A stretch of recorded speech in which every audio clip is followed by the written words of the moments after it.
Everyone, and welcome back. As always, I'm your girl, Candy Washington. And before we dive into today's episode, which is doing a fun review of The Real Housewives of Potomac, Season 8, Episode 2, be sure to like, subscribe, and share. So, with that, let's dive right on in. Oh, and don't forget to also shop our Soft Girl collection. Everything is linked down below. Grab a hoodie, grab a tote, grab a manifestation journal. We got some good stuff. So, with that, let's dive right on in. So, let's first talk about the episode itself, okay? So, the episode itself was a bit of a snooze fest, but since it's only episode 2, the Real Housewives tend to do this. Episode 1 may be a little bit more of a banger, and then episode 2 to 3 are these sort of like setup episodes where they set you up for the storylines, for the feuds, for the trajectory of everybody's story for the rest of the season. So this was definitely one of those episodes that was setting us up for the rest of the season. So it's setting us up for Karen versus Mia. Will their friendship survive Mia's betrayal against Karen? It's setting us up for, is Mia getting divorced from Gordon? Is Gordon going to be, proven that he did commit fraud and embezzlement? What's going to happen to their marriage? What's going to be the state of their financial affairs? It's also setting up Robin versus Jazelle versus the group, because when it comes to, Robin's intervention and holding her accountable and getting the truth about Juan, it's twofold. It's one, Robin versus the group in the whole of the ladies who are like, you were saying all this stuff about me and my man and my marriage and all that stuff to deflect. And then the group, as well as the other ladies, more like the Ashleys, that are like, we're here for you, Robin. Just tell us the truth. So there's that dynamic of Robin versus the group as a whole. And then there's also the more myopic or the more micro issue going on between Robin and Jazelle in particular, because they have always been on their own island. They've always been their own, dangerous duo, Green Eyed Bandits. So it's also interesting to see what's going to happen between Jazelle versus Robin, because right now, yes, they're friends, but there's clearly a disconnect. There's clearly a divide. There's clearly something going on there with Jazelle trying to save her paycheck and trying to save her spot on the show.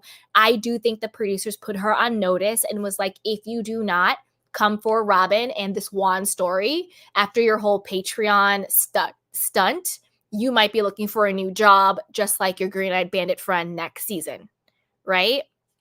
So I think there's a bit of that going on. It's also setting up Candice and Chris. Is their marriage in trouble? Is he cheating? What's going on there? Because as we saw in episode 1, they were talking about not spending time together and how there was like a disconnect, and she's spending all this money on the tour and was kind of checked out a bit and still kind of reeling from all of the false accusations of being, sexually inappropriate towards Ashley and towards Jazelle. All of those false allegations, I'm sure he's still hurt by that and is still reeling from that, which is why we didn't even see him in this episode. I was like, where's Chris? He wasn't even seen. It's also setting up the dynamic of Nneka versus Wendy. It is very clear that these two women are being pitted against each other from jump. That is very clear. Nneka is coming with the smoke in the confessional. Wendy is basically like, I met her in passing. And then Ashley brings the bone. And I'm going to talk about Ashley bringing the bone because I think there's a couple of things going on with that. And I want to know what you guys think. I want to see if you guys saw what I saw in that scene with Ashley and Wendy talking about what Nneka said about Wendy's family. Okay. And then obviously it's setting up Ashley's shady separation from Michael. They're not divorced. She has the house. What's going on with him? I don't think we're going to see Michael. I don't think he's going to make a special appearance. And then also in this episode, our conspiracy theories got confirmed. No shocker there. And I will talk about it when we get to Ashley's slide about our conspiracy theories about Michael being confirmed. Okay. So let's go. And shout out to everybody in the chat. Shout out to all my candy canes. Let's, grab a snack and get ready to dive in. So let's start with Karen. So Karen, to me, she is always that girl. I love her. I always have my favorites. Everybody has their favorites. You guys have their favorites. For me, Karen is one of my favorites on Potomac. I love her. She's just that girl.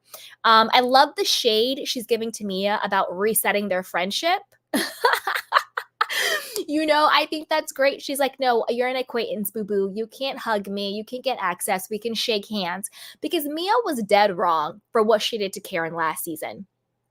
Karen was by her side. She held her down when the other women were clowning her, saying that Mia was lying about cancer. She was lying about her age. She was lying about her body. She was lying about her marriage, saying that she was doing this, that, and the third. Karen held her down. And then for Mia to want to be a pick-me and join the Green-Eyed Bandits and Dusty Charisse of all people and try to say that Karen was cheating on Ray was horrible. Horrible. You don't do that. Like Karen said, you broke girl code. If you hear a rumor or if you're worried about my marriage or you think I'm cheating, you come to me privately on the side because I don't have a beef with you. Like, the only reason why Mia threw Karen under the bus was because she was trying to get brownie points with the Green-Eyed Bandits and Charisse. And probably Ashley too. And that to me is just so gross and disgusting. Like, don't stab the one person on the cast that actually had your back in the back because you want to be cool with people who don't like you. Don't get it twisted. Just because Mia has light skin, I don't want to get on the color issue. They don't like Mia. They don't want to be friends with Mia. They don't respect Mia. They're not nice to Mia. No, they're not. No, they're not. Again, that's why I don't think it's colorism, but let's not even go there. Let's keep it light, cans. They don't rock with Mia. They think that she's a fraud. They think that, she slept to get to where she is. They were calling her a stripper. They were calling her a lady of the night. They were saying she was having sex with her friend. They just dogged Mia all the way out. And Mia still has such low self-esteem and really wants validation from the cool girls that she was willing to stab Karen in the back in order to get that position, which she'll never have. Because when somebody doesn't like you, they will smile in your face while stabbing you in your back. They don't like you, Mia, and they never will. You're never going to be a part of their actual group. They will tolerate you and they will use you, but Jazelle doesn't like you. Ashley doesn't like you. Robin doesn't like you. Charisse is probably indifferent to you because she probably has her own weird stuff going on. You picked the wrong team. You picked the wrong team. Okay. Now, Karen is, of course, she's always playing chess, and she's very smart to keep Mia close enough. Like, she accepts the apology. She's, quote, shaking the hands. And she's smart to keep Mia in a place where she's making it clear, Mia, you have to prove that you're my friend to win my friendship back, to get the trust back, but without actually trusting her.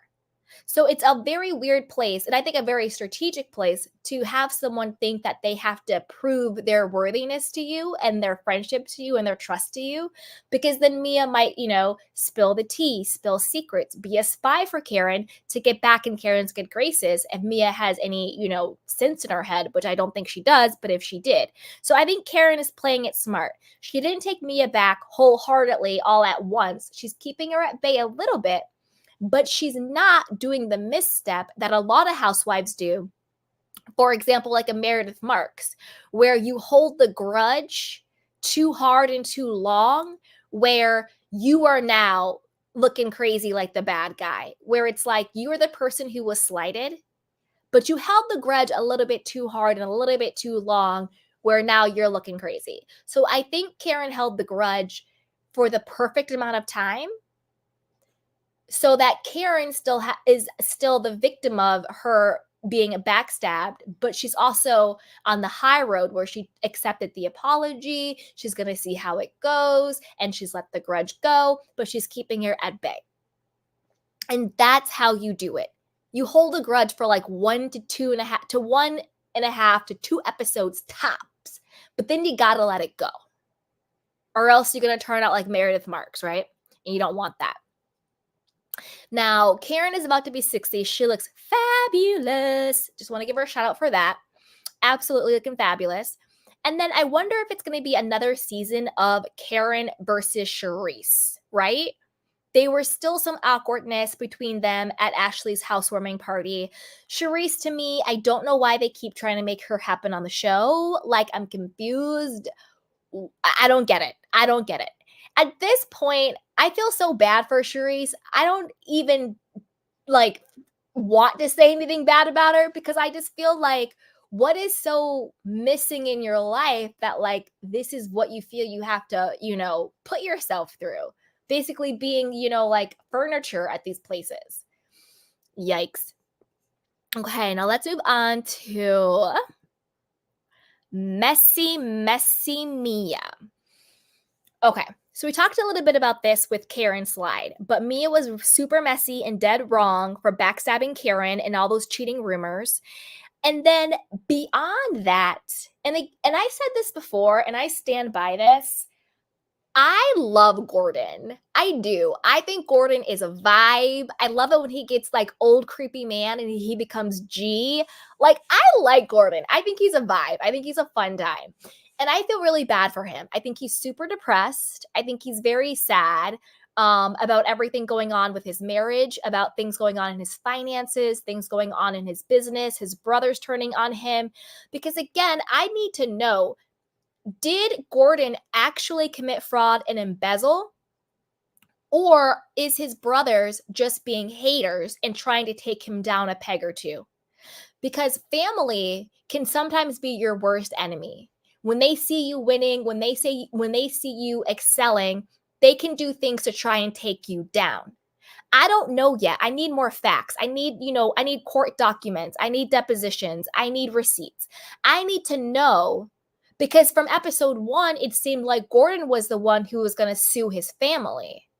You would think if Gordon was the one committing the fraud, that his brothers would be suing him. I know that they iced him out, but you could be the one that's doing the wrong and find loopholes to ice people out of money that they rightfully have.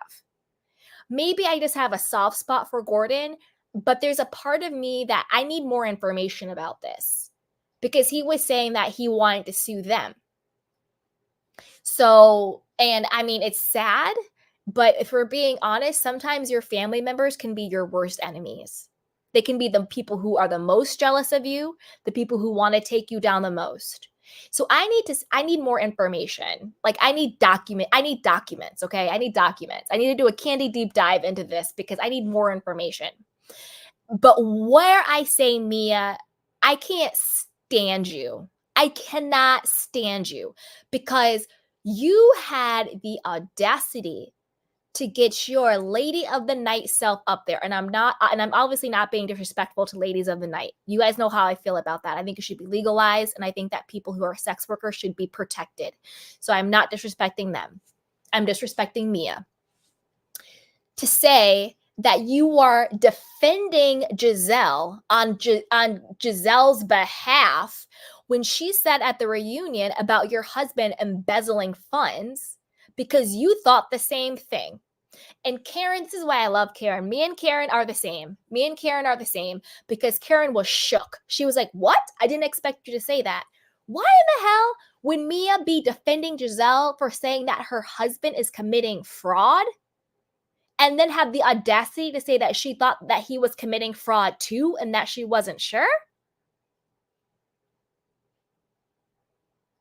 It was crazy to me. And her energy was like she still wasn't sure if her husband was committing fraud and embezzling and if he was innocent or not.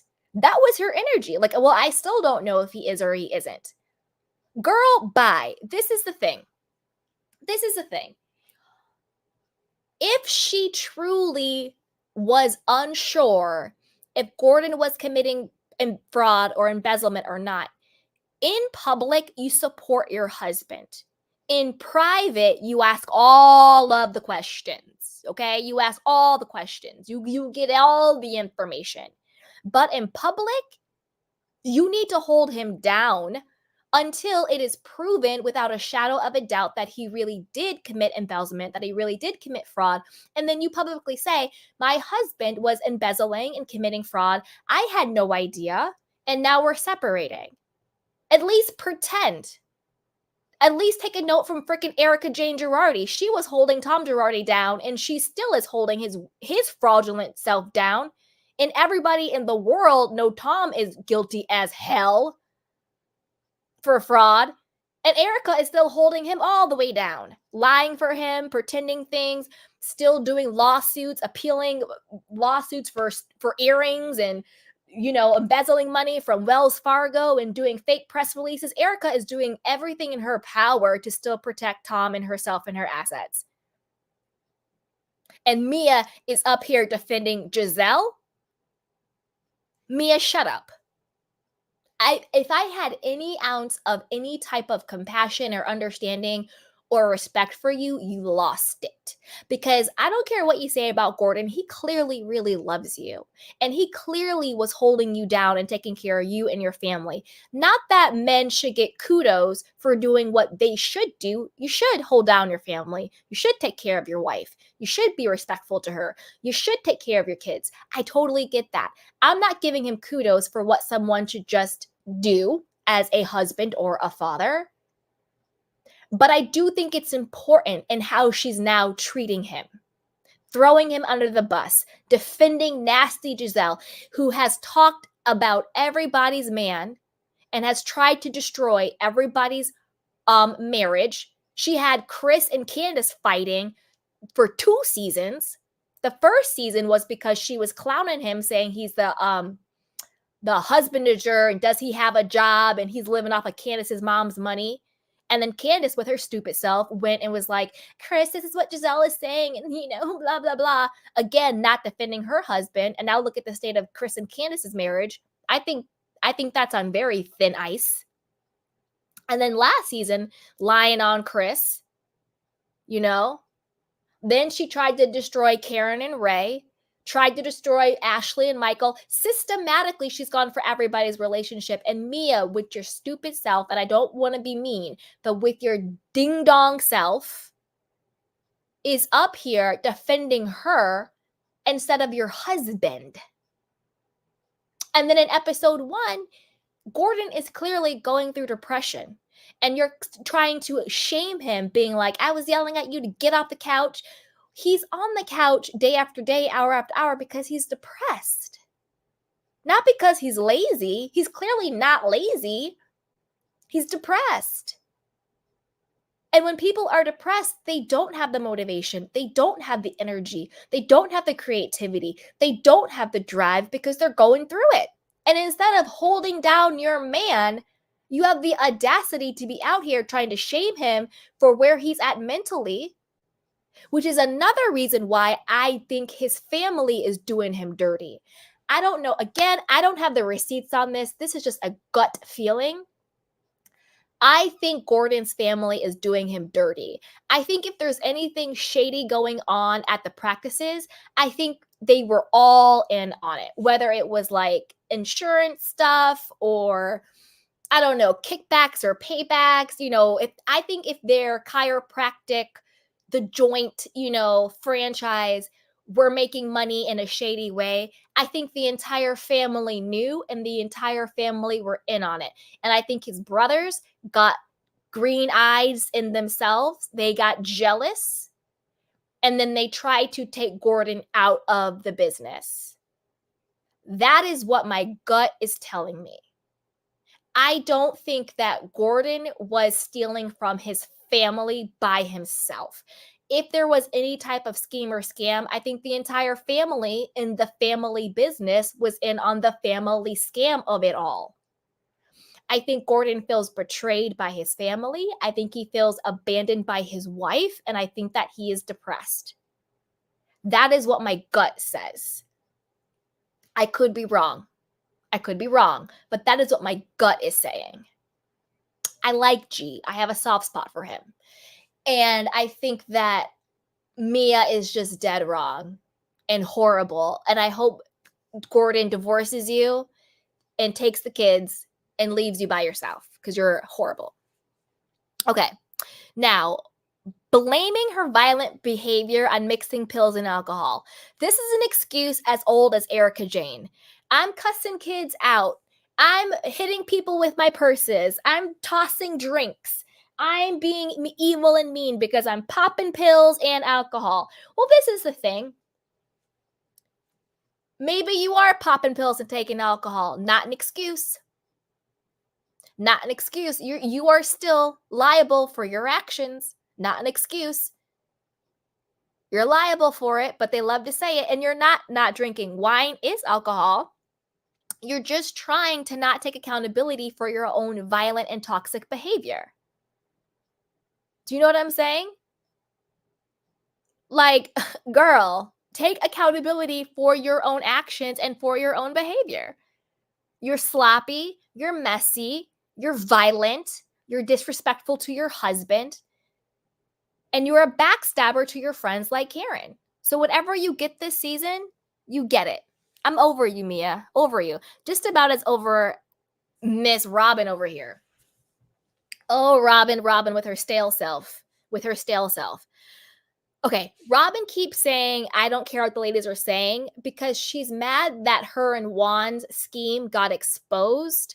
I don't think she's actually mad that Juan is sleeping with other people. Because I think she's sleeping with other people. I think they have an agreement. I think Juan and Robin at this point are like brother and sister. It's like familial. Do you know what I mean? Like, like when married people become roommates? I think it's more like that. They literally grew up together. They were like in middle school and high school together, literally grew up together. They clearly are not in romantic love with each other. And I think that she wants just to keep, I think they both just want to keep in an appearance of a family unit for their kids, just to have both mother and dad in the house. And then before they got exposed, it was all for optics. I think Juan wanted to be the husband and the father because he was, professional basketball coach. Robin wanted a storyline, second chance at love, new wedding with Juan for the show. And it was all for show. It was all for optics and smoke and mirrors and for reputation. And it was a look until they got exposed. I think she's more pissed that their plan got blown up than she is that he's out here dipping it and doing it with, Michael Darby and all these other people. You see what I'm saying? Now, Juan is so disrespectful. I can't with Juan. I can't. Because what he is saying, when he says, I don't care about the rumors, when she clearly does, and it's actually making her look bad. Because unfortunately, sometimes when the man cheats and it's so public, the man looks bad, but it's the wife who looks stupid. You know what I mean? Like, she's looking real stupid. And that is so embarrassing, even though it's not right. I'm not saying that this is a right thing. But with our institutional misogyny, with, just, how our society works, when the man cheats and it's public, sure, the man looks bad, but the wife looks stupid. And so that's really what she's saying. She's like, you're out here making me look stupid. And he's saying, I don't care, which what he actually means is, I don't care about you. I don't respect you enough to care about what these people say about you. I don't love you enough to move differently in these streets. So when he is actually, his words are, I don't care about the rumors. I don't care about what people say. But the energy is, I don't care enough about you to change who I am. So I'm not out here making you look stupid. I don't care enough about you to not be caught in a nail salon with another woman. I don't care enough about you to not be caught at a laundry mat with another woman. I don't care enough about you to not be caught in a hotel room with another woman. That is what he is basically saying to you. I don't care enough about you to respect you in the most bare minimist way. Because the truth is, the only person who is disrespecting and stealing Robin's joy is Juan. That's what he really means when he says, I don't care. I don't care enough about you to protect you in these streets. And it's really, really, really, really sad. Really sad. I agree with you, Amy. Amy says she is raising future husbands who are being shown a picture of marriage that is so bad. 100%. 100%. Because children, they don't do what you say, they do what you do. That's why it's not called talking, it's called modeling. You model behavior to your children. You could talk to your children till you're blue in the face about something, but how they see daddy treating mommy, how they see mommy treating daddy, how they see daddy treating himself, how they see mommy treating herself, that is what they're going to mimic. That is what they are going to repeat in their own lives. Because children model their behavior after you. And you're right. People say, we're staying in this marriage for the kids. Why? So you can mess them up and you can mess them up in the head?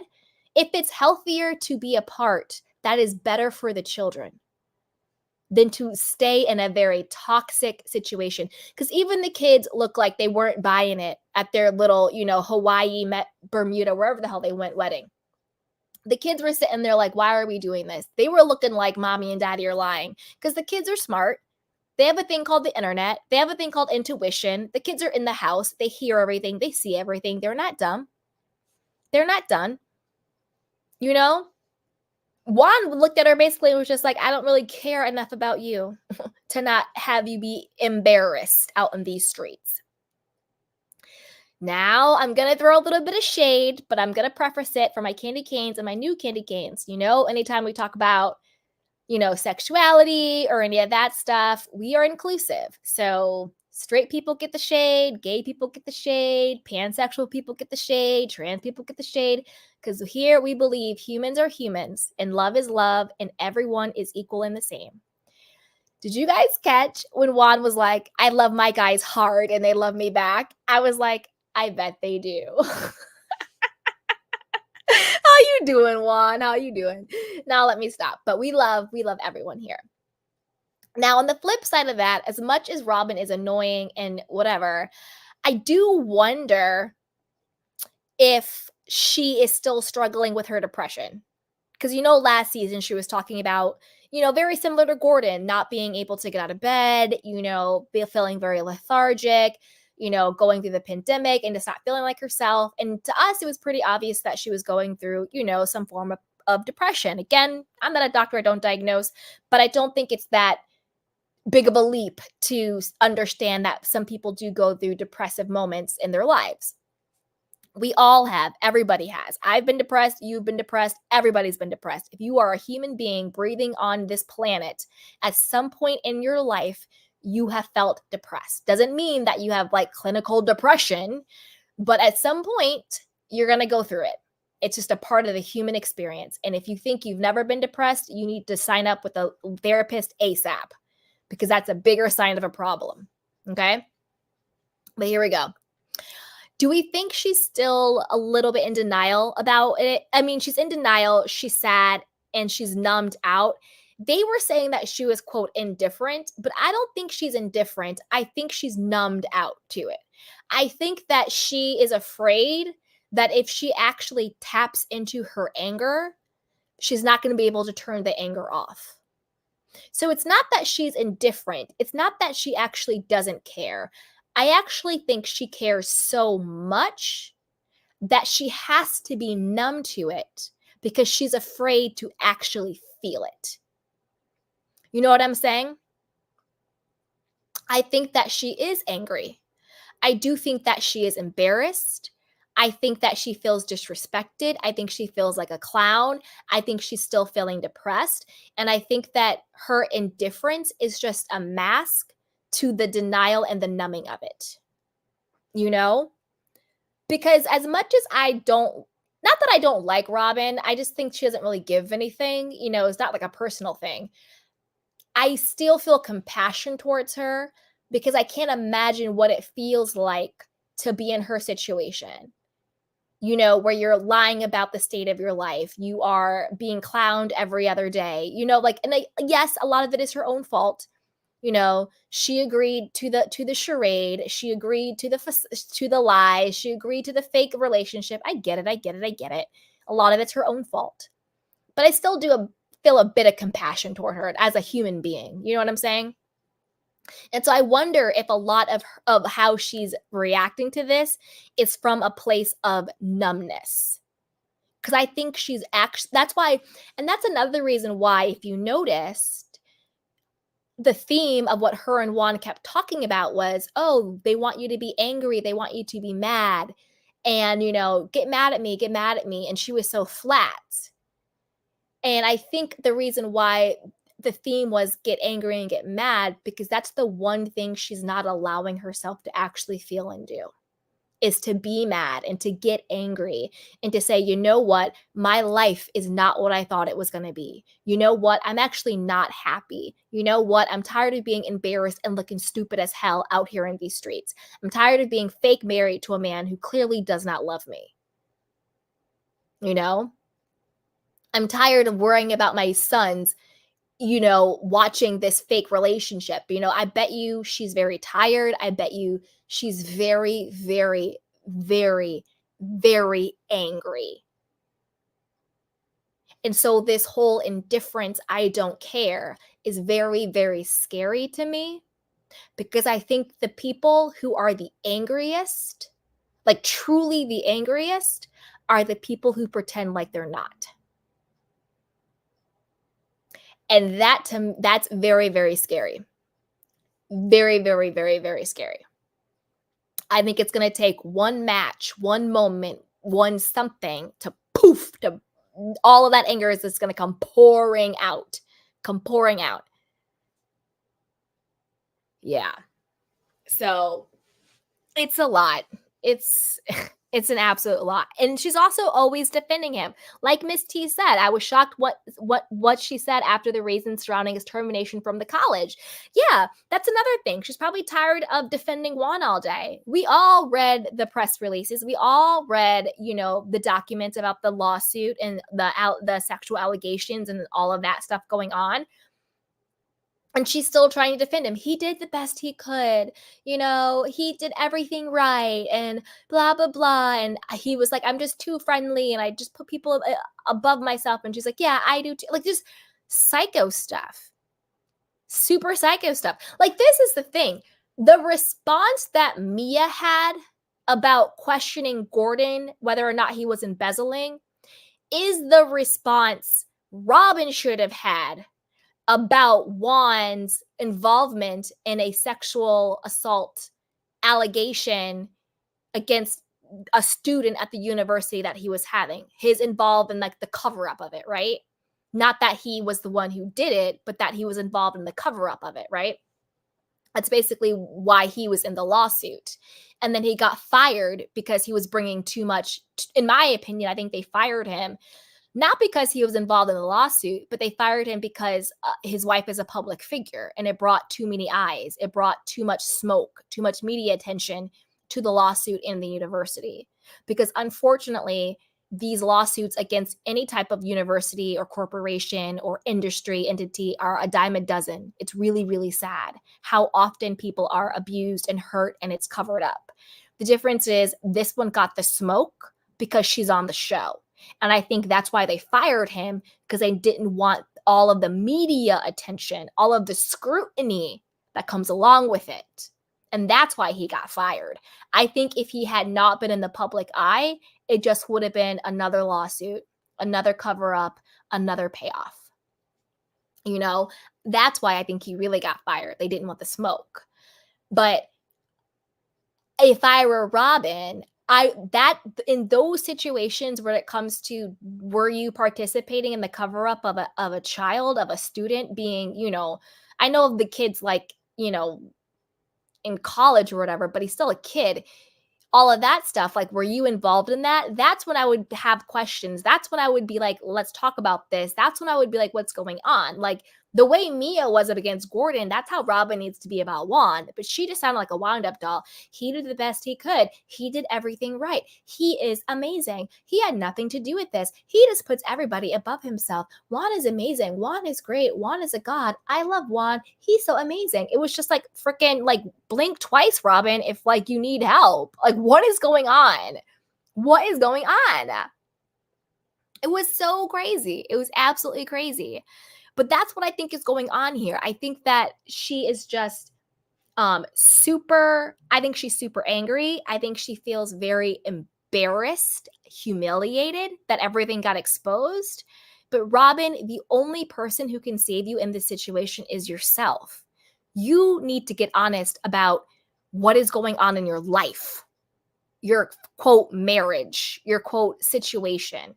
And we all know Juan's name is not on that house. I stand by my theory. I think that Robin and her parents paid for that house. And that's why only Robin's name is on the house. That's, you know what I'm saying? Robin needs to get through it. Like Robin really needs to just get real. Now let's talk about her ding dong sidekick, Jazelle. Okay, Jazelle talking about her fake sex life with her for-hire boyfriend Jason, is cringy. I can't do an entire season of Jazelle playing in our faces like she is in a sexual relationship with Jason. Number one, Jason, I don't think he would be good in bed. He looks very corny, very, very corny. Like I don't think he would be, good in bed. He doesn't look like it. And also, I've said this before, I'll say it again. Jason, in my opinion, is not into Black women. And I know Jazelle is, green-eyed bandit. She's still Black. I don't think he's into Black women. I don't see it for Jason. I don't see it for him.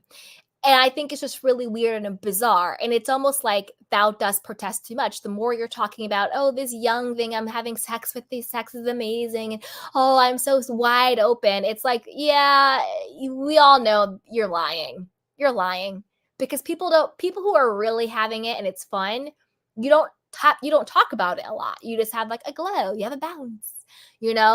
Her talking about it all the time to me is more proof that you're lying and this is a fake relationship and it's for photo ops and it's for BravoCon and it's for like a storyline. I don't believe that for 1 second. Okay. Again, you guys know how I feel about same sex, but when Jazelle was like, I like vaginas, I was like, and I bet you do. Because there were allegations about her and Robin. They did spend a lot of time together. They like sharing hotel beds. No tea, no shade. Do what you gotta do, girl. Get in where you fit in. As we say here, love is love. We don't discriminate. Whatever you love, we love. All good. But I thought it was like funny. Now, Jazelle saying that Karen should apologize to Robin. I was like, Jazelle, you lost your damn mind. You're reaching. But Karen is very gracious and was like, okay, well, if I get an apology, I'll apologize. And I'll tell you why Karen is so gracious is because Karen, to me, is so emotionally intelligent that she has compassion and pity for the rest of the women. She knows Robin is in a lot of pain and is struggling. She knows that Juan is out here for the streets and that how painful and embarrassing that must be for Robin. And unlike some of the other women, Karen doesn't want to actually tear people down. You know what I mean? And the only reason why Karen brought up the Georgetown woman was because Robin kept saying that she knew that Karen was cheating on Ray. And Karen had enough. And Robin was like, oh, you're fake, Karen. You're hiding all this stuff and blah, blah, blah. What's going on with you and Ray? Because that was the catalyst, remember, to Mia being like, oh, well, this is what I heard about Karen cheating. Mia didn't just come out of the clear blue sky with that. It had been an entire season of that. Because last season, it was very much Robin versus Karen a lot. And Karen had enough. And that's when Karen came out and said, well, Juan's with the Georgetown girl and she looks like me. But Karen only said that because she had enough. And so I think that Karen is able to see people for who they are and where they're actually at. Because when you have emotional intelligence and you can see someone who is hurting, who is in a bad place, who is acting out, who is clearly miserable in their own lives, you're able to not take their BS personally. And you can say, you know what? You got a lot going on with you, and I'm not going to take that on. You know what? You see what I'm saying? So there's that. And then, oh, like I said before, you can feel the tension between her and Robin building and brewing. I think they will have like a bit of a falling out, but it's only going to be like a moment. And then I think they'll quickly make amends. I think they're back to being friends. They have the Reasonably Shady podcast together. And I also think Robin is going to realize that Jazelle was going after me because she had to keep her check at Bravo. Because again, the only reason why I think Jazelle is asking all of these questions to Robin is because the producers made her. And she knew she had to fall in line or she could be replaced.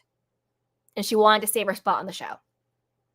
And I think Jazelle is probably going to tell her that off camera, obviously, not on camera. And I think they're going to have a bit of a falling out, but they'll quickly become friends again. That's what I think is going to happen. And yeah, Jazelle, dry, stale, boring. You know, what else is new? What else is good? Girl, bye. Okay. Now let's move on to Miss Messy Lying Ashley. Ashley is hard to watch because she's obviously lying about her entire life, her marriage to Michael and her new home. Like I said before, I do not think her and Michael will ever get divorced. I don't even think they plan to get divorced. My conspiracy theory was basically confirmed. I mean, it was always confirmed, but now it was really confirmed this episode, okay? Number one, didn't we say that Michael is suing Candice because her allegations affected his business? And that's exactly what Ashley said this episode, that it affected his business. And that's why he was suing her. Because people were like, oh, people have said stuff, like everybody's made accusations against Michael. Everybody has said stuff. Yeah, but the difference is this. People have talked about Michael being a cheater. Unfortunately, or fortunately, however you want to look at it, sure, it might be a little uncouth. It might be a little bit of a if someone's caught cheating. But Candice took it way farther than that. She said that he was paying for sex with men. That's illegal. In our country, in my opinion, unfortunately, prostitution is illegal. You know, there's been rumors about his sexuality, you know, touching men's butts and, you know, all of that stuff, and him and Juan. But those have all been very innuendo. Those have been sort of, you know, speculation. No one's come out and said that firmly on the show about that. There's been, you know, little like shade here. You know, he touched the production guy's butt. Did that happen? Did that not? You know, Monique conveniently lost the footage of it at her house. You know, all of that stuff. We've all sort of clowned about him and Juan flirting and stuff, but nobody's ever taken it to the level that Candice did. You know, that's a very different thing. It's one thing to be in the business world and be accused of cheating on your wife. It's another thing to be in the business world and be accused of soliciting sex from men. You see what I'm saying? These are two very different things. Now, I'm not saying that I believe it or I think it's true, or I don't believe it or I don't think it's true. I personally don't care. I don't care who you sleep with. I don't care if you pay for sex as long as it is consensual and safe. I personally don't care. People live your life. Live your life every single day as long as you are safe, as long as it's consensual. Live your life and do what you want to do. I personally could care less. I think that Candice took it too far. I do. I really, really do think she took it too far with that one. I do. Now, when Ashley says that she doesn't know anything about the court case, she's lying. I think she knows everything about the court case, but she's smart enough to say she doesn't on camera. She doesn't want to be subpoenaed, right? She doesn't want to be subpoenaed by Candice's other side, the lawyers being like, well, what do you know about this situation? And B, she doesn't want anything that she says on camera to be turned around and used against Michael in court. So that's why she's playing dumb. I don't know anything. He doesn't tell me. Girl, Ashley knows every single in and out of what is going on in that lawsuit. She knows. She knows what's going on there. Now, the other conspiracy theory that has been confirmed is that Ashley and Michael's game plan was always Michael's reputation rehab tour. I said this last season. I said this whole separation between her and Michael is fake, that he doesn't want to be on the show anymore because he was getting too much smoke. And he has all of his money and all of his investments and all of his businesses and all of his business relationships to worry about. And Michael basically was just like, I'm not going down over this little Bravo show because he has real money. And this little play money, to quote Monique, this little play check, this little play money is nothing to him. And he's like, I'm not about to go down because of this show. And I think that him and Ashley got together, like I said, last season, got together and said, let's say we're separating. So that way we don't have to talk about you on the show and you don't have to film. I can still have my 15 minutes of fame on Bravo. I can still get this Bravo check and feel relevant, all of that stuff. And you can go off and do you. And then they had that press release that when they were going to announce the split, right? Saying that, it's amicable, they love each other, it's grown perfect ways. It was a very glowing, loving press release. But this is the gag. The fact that her and Michael, quote, separated got leaked, remember? And then all of the bloggers and the writers and the newspaper were like, oh, it must be because he's been cheating. He was caught with the woman in the hotel, all of this stuff. Michael's horrible, the sexual assault allegations. It must be all of that, blah, blah, blah, blah, blah. And they ran with it and it made him look horrible. And remember, she was on the phone. This is last season in the car, and she was like, Michael's not talking to me. He's so mad. He won't pick up the phone. I can't believe this got leaked. We had the press release together. And I said it was supposed to be because they were trying to do reputation rehab for Michael to get him back in the good graces of all of his business partners and being in that, quote, world, right? Now, what happened this episode? It was nothing but Michael reputation rehab tour. She's talking to her mother with their very, very scripted scene. And like, oh, co-parenting is going great. He's amazing. Yeah, we were just friends on vacation. It was great. We went to the Bahamas and we were friends and he didn't try anything. He was so respectful and amazing. And then her mom was like, yeah, I remember Michael got on the phone and was like, hi, how are you? And he was being so amazing and he was being so respectful. It's awesome. Yay! It was pretty much a PSA. It was a promo commercial for Michael's reputation. He's the most amazing father and co-parent. He's the most amazing son-in-law. He's so respectful. Everything's going great. I was like, see, this is what they were trying to do last season, but because it got leaked, it put a wrench in their plans. And the new house she is in is nothing but a house for her and the boys to film in because he don't want the cameras in his little bachelor pad. So he bought her a house for her and the boys to film in. That's what that's going on. That is basically a prop house. Sure, he bought it. Sure, they own it. But I think that's just a house for her to film in. You see what I'm saying? So, I mean, it was crazy. But they're doing now what I predicted they were trying to do last season. Like now, all of a sudden, the mom is how respectful Michael is. And then also, again, thou dost protest too much. We didn't have sex in the Bahamas. He didn't even try. Okay, well, if you didn't have sex and he didn't try, why are you talking about it? Who asked you? Who cares? You're making sure to get it on camera. You're making sure to get each bullet point. It was so obvious that Ashley and her mother clearly got together and was like, you need to make this point, this point, this point, and this point about Michael and our relationship. Clear as freaking day. Ashley got new boobs, guys. Like I said before, I don't think she's divorcing Michael. Now, did you peep in this episode? She said that only her name is on the deed of the house. But last episode, she said that Michael's name is on the mortgage. But what happened to like the LLC buying the home? Didn't she say that they were going to get an LLC to buy the home? More lies, more lies. At the end of the day, I don't care whose name is on the deed or the mortgage. I am pretty sure that the house is Michael Darby's. I am pretty sure that Michael Darby is paying the bill. And I am pretty sure that all of this is for show because she's lying all the time. It was an LLC. Now her name is on the deed. He's paying the mortgage. Blah, blah, blah, blah, blah, blah, blah. At the end of the day, Michael is a very savage and savvy businessman.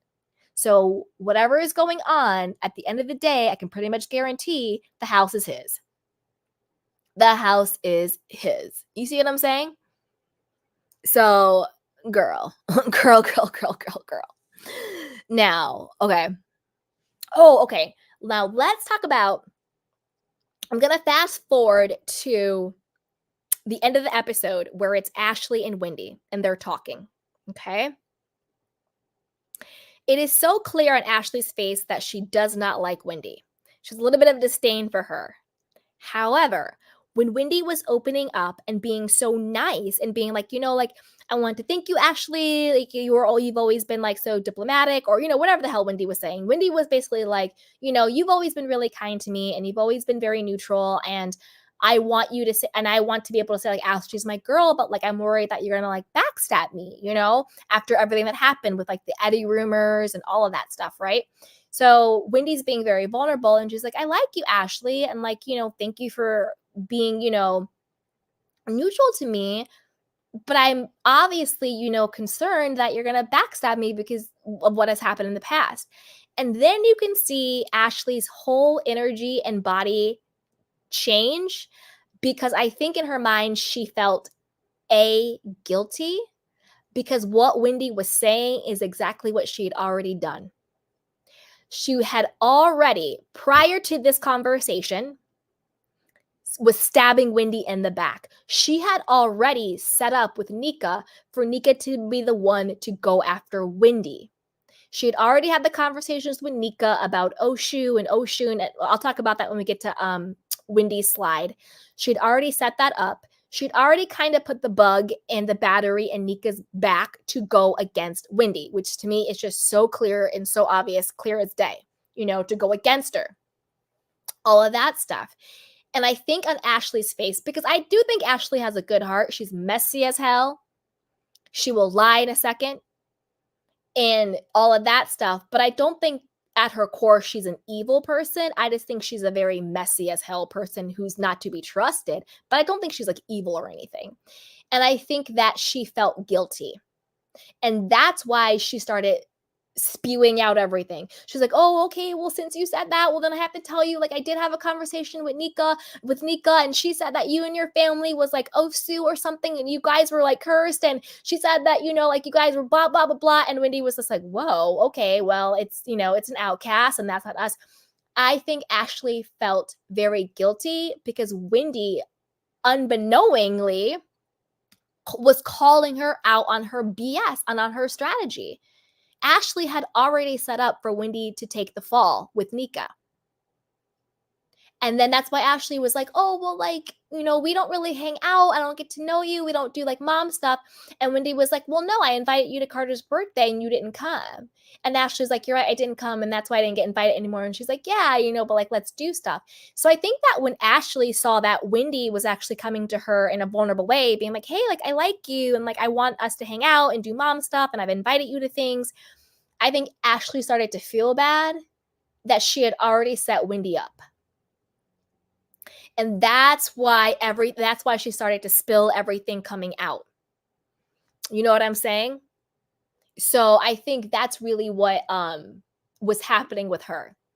And she was like, oh man, I've been here talking crap about you on camera. That's why we have the flashback. So it's not like Ashley and Nneka privately were having these conversations about Wendy's family. They were doing it on camera. That's why we had the flashback. That's why we have the footage. So that's how you really know she was really setting Wendy up, because it was all already caught on camera. And so since she knew it was caught on camera and she felt bad because Wendy was coming to her in a vulnerable way, that's when she started regurgitating everything out, because she was trying to get ahead of it, because she felt bad that she was already setting Wendy up. Because as Robin said it last season on Watch Happens Live, I didn't want to be the target. And that's what these women do. They set people up as targets instead of having their own life and being interesting in their own way. They set out to target other women on the cast to take them down so you don't look at them. And so Ashley knew that Wendy was set up to be the target, but in that moment, she felt guilty. And that's why she told it. See what I'm saying? Okay. Here we go. Now let's move on to Wendy. Dr. Wendy Osefo, girl, I like you. You've grown on me. I can't lie. You have. However, you are also another Dorit and another Whitney. Ding Dong Dorit, obviously, of Beverly Hills, and, Weird Whitney of Salt Lake City. What I mean by that is these are housewives who have a new brand every single season without any consistency. Where is your candle line? Where is the home decor? You're supposed to be the new black Martha Stewart, right? I'm confused. It's these housewives that come out every season with a new product, a new brand, and then they disappear the next season, and they're on to some new brand or product. But what happened to the first one? Every single season, it's something new. And Wendy, isn't your talk show just another podcast and YouTube channel? Like, I'm going to start a talk show. In 2023, talk shows are called podcasts, boo-boo. They're called YouTube channels. They're called podcasts. Until you're on a network, it's not a talk show. It's a podcast. And that is no tea, no shade. Exactly, Chocolate Chunks. What about the bar lounge? What about all that stuff? Again, every season, it's a different event. It's a different venture. It's a different brand without any consistency. Sure, she's consistent with being a professor, because I do think she does that, and that brings in her actual check. But other than that, there's no consistency. But girl, don't say you're starting a talk show. It's be honest. You're starting a podcast, and that's fine. I have a podcast. You guys should actually listen to it. It's called The Soft Life.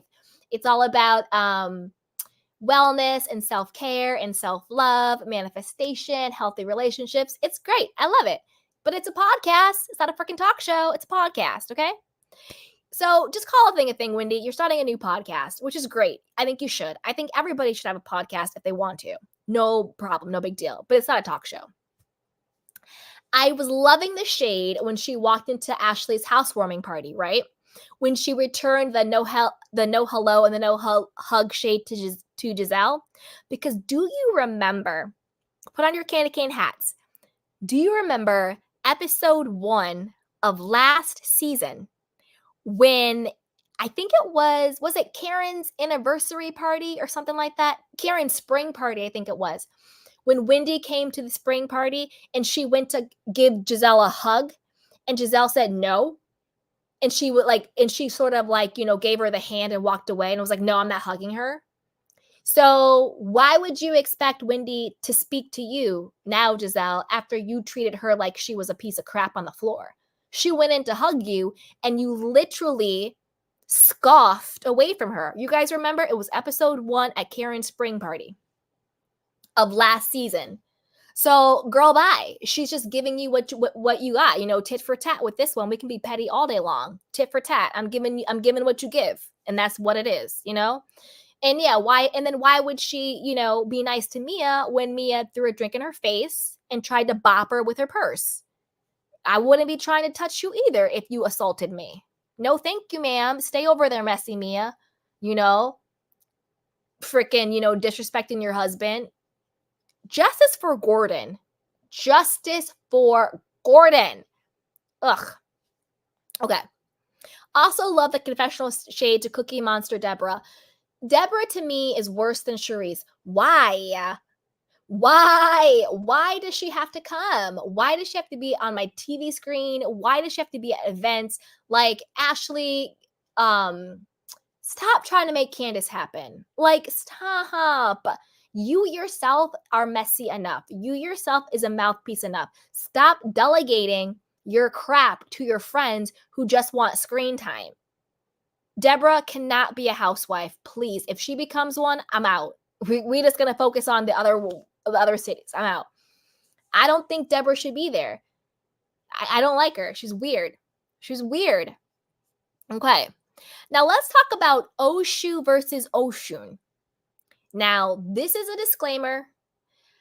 I do not have any experience or knowledge, or this isn't my religion or anything like that. So if I'm just doing what I know from Google, okay? This is just Google searches and certain videos I've watched on this stuff.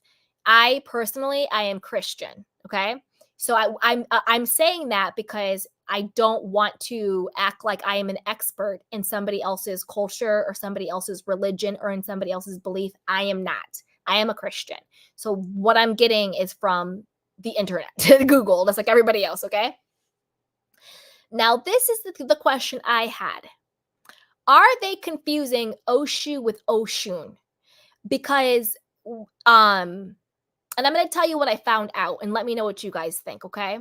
So the way Ashley explained it to Wendy was that there was either some article about this, and then Nneka was like, yeah, she's Oshu. And then that's why her family is shunned. And that's why, her husband's family doesn't talk to her. And Wendy was like, no, we're not Oshu. That's like a caste system. It's a caste system. And that they are the untouchables. They're kind of like on the low part. They are considered outcasts. They get ignored. They're not allowed to be a part of regular society, right? Those are the outcast of it. That's Oshu. It's a part of a caste system. And they're saying that would explain why, because Eddie's family apparently comes from a higher caste. You know how we have the class system in America? This is the caste system over there. CASTE, the caste system. His family comes from a higher caste. So the fact that he married beneath his caste, they're saying that's why his family doesn't accept Wendy. And that's why him and Wendy and their family is shunned by them, because they are Oshu. They are outcast. They are supposed to be beneath the caste system. Wendy is saying, no, that has been abolished. We're not Oshu. We have birthday parties, we've had weddings, and you've seen them, and people come, and we're dressed in the garb, the traditional Nigerian garb, and we're having fun. She's like, if we were the Oshu, like, no one would come. It would be totally different. She's like, no, we're not Oshu. And I was like, oh, okay. I guess I got it wrong, because I thought it was Oshun they were talking about. But then in the promos we see, Nneka is saying Oshun, which is saying that Wendy's mother had called, I think it was her husband's cousin or something like that, and it was said that Wendy's mother was being weird and was saying that she had a shrine. Now, when you have a shrine to the goddess or the deity Oshun. And that's different from Oshu. Oshun is the goddess or the deity of like love, beauty, fertility, water, the river. This is the goddess that Beyonce worships and that Summer Walker worships. And I'm only saying that because that's what's out there literally on the Googler. Beyonce's Lemonade album is basically a complete homage to the goddess Oshun. When she's wearing the yellow, when she gets reborn in the water. Also in her lyrics, she says, I have Oshun energy. So this is coming from Beyonce herself with her own lyrics and with her own visual aesthetics. This isn't me making this up. All you have to do is Google it. Summer Walker also posted on her Instagram or TikTok her actual shrine to the goddess Oshun. And this is witchcraft. I'm not putting any judgment on this, whatever. I'm just telling you what it is. It's witchcraft. You know, they do sacrifices, they do shrines. So I was like, wait a minute. Are they being accused of being Oshu, the outcast? Or are they being accused of worshiping Oshun, the deity, basically practicing witchcraft? Which is why in the promos, Wendy then says, no, me and my family pray to Jesus Christ. We pray to Jesus. And then you have that clip of Wendy's mom, I think, blessing something or giving a prayer, and she says, in Jesus' name. Which makes sense, because if you're just saying she's Oshu, an outcast, that has nothing to do with your religious beliefs. That's societal, where you stand within society. You know, what is your class in society? What is your caste in society? That's more about, you know, money, reputation, status, and stature. Oshu is more about where you stand in the social class. Oshun is more about your religious beliefs. Are you practicing witchcraft, you know, worshiping a goddess, a deity, doing sacrifices to a shrine for them? So they're two different things. So that's what I was confused about. I was like, what exactly is Wendy and her family being accused of? Maybe they're confused on it. Maybe it's both. So I'm interested to see the upcoming episodes if that clears up, because I was confused on that. To me, it seems like both. It seems like they're saying that, you know, Wendy's family is Osu. They are a lower class, and that's why Eddie's family shuns them, because they are a lower caste. And also saying that they are doing this witchcraft, voodoo, worshiping this goddess, shrine, deity. And that's why Wendy was like, no, we're not Oshu. We're not outcasts. We've had all of these events and everybody has come. And no, we're not Oshun. We worship Jesus. So I think it's all going to come out. Again, I am not an expert on these religions or belief systems or caste systems. This is just what I learned from the internet. So I just want to put that out there because I'm Christian. So I don't have any shrines. I don't believe in any God other than God. So yeah, but it's sort of like that, right? So there it is. Chai says, never a good idea to try and explain other cultures and belief based on just Google. Whose perspective is this?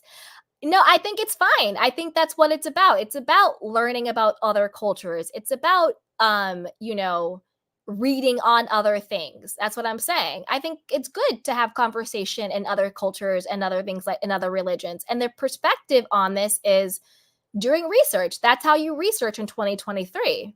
I don't think anybody's going to go to a library and get a book on it. You're going to Google it. You're going to read excerpts from it. You're going to read, you know, things online. You're going to watch videos on this. That's how you research in 2023. And also, this is what is being said on the show. I'm not making any of this up.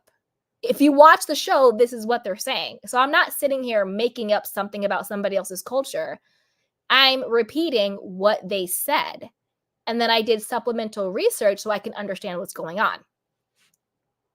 So, Wendy, girl, do not trust Ashley. She had already set you up for the okie doke. She had already set you up. And then bringing Cookie Monster, Deborah, to the scene, knowing that Deborah was like, oh, happy Eddie. Like, Eddie can't smile at people. Like, you've never seen a man smile at you before. Girl, he wasn't checking for you, okay? He was probably thinking about something else and just had a smile on his face. Girl, bye. Girl, bye.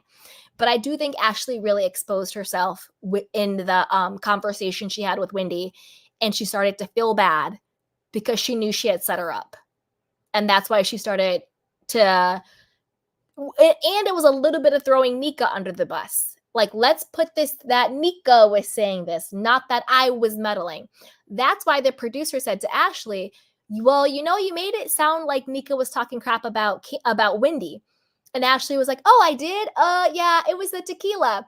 because I think Ashley was the ringleader, obviously, because Nneka's going to come in and she's going to do whatever Ashley tells her to do because she's the new girl. Ashley was the one who brought up the article. Ashley was the one who asked Nneka about it. And so I think Ashley was trying to distance herself from it by putting the onus on Nneka. You see? So, yeah. Whew. All right. Now let's move on to our girl, Candy Pants Candice. Okay.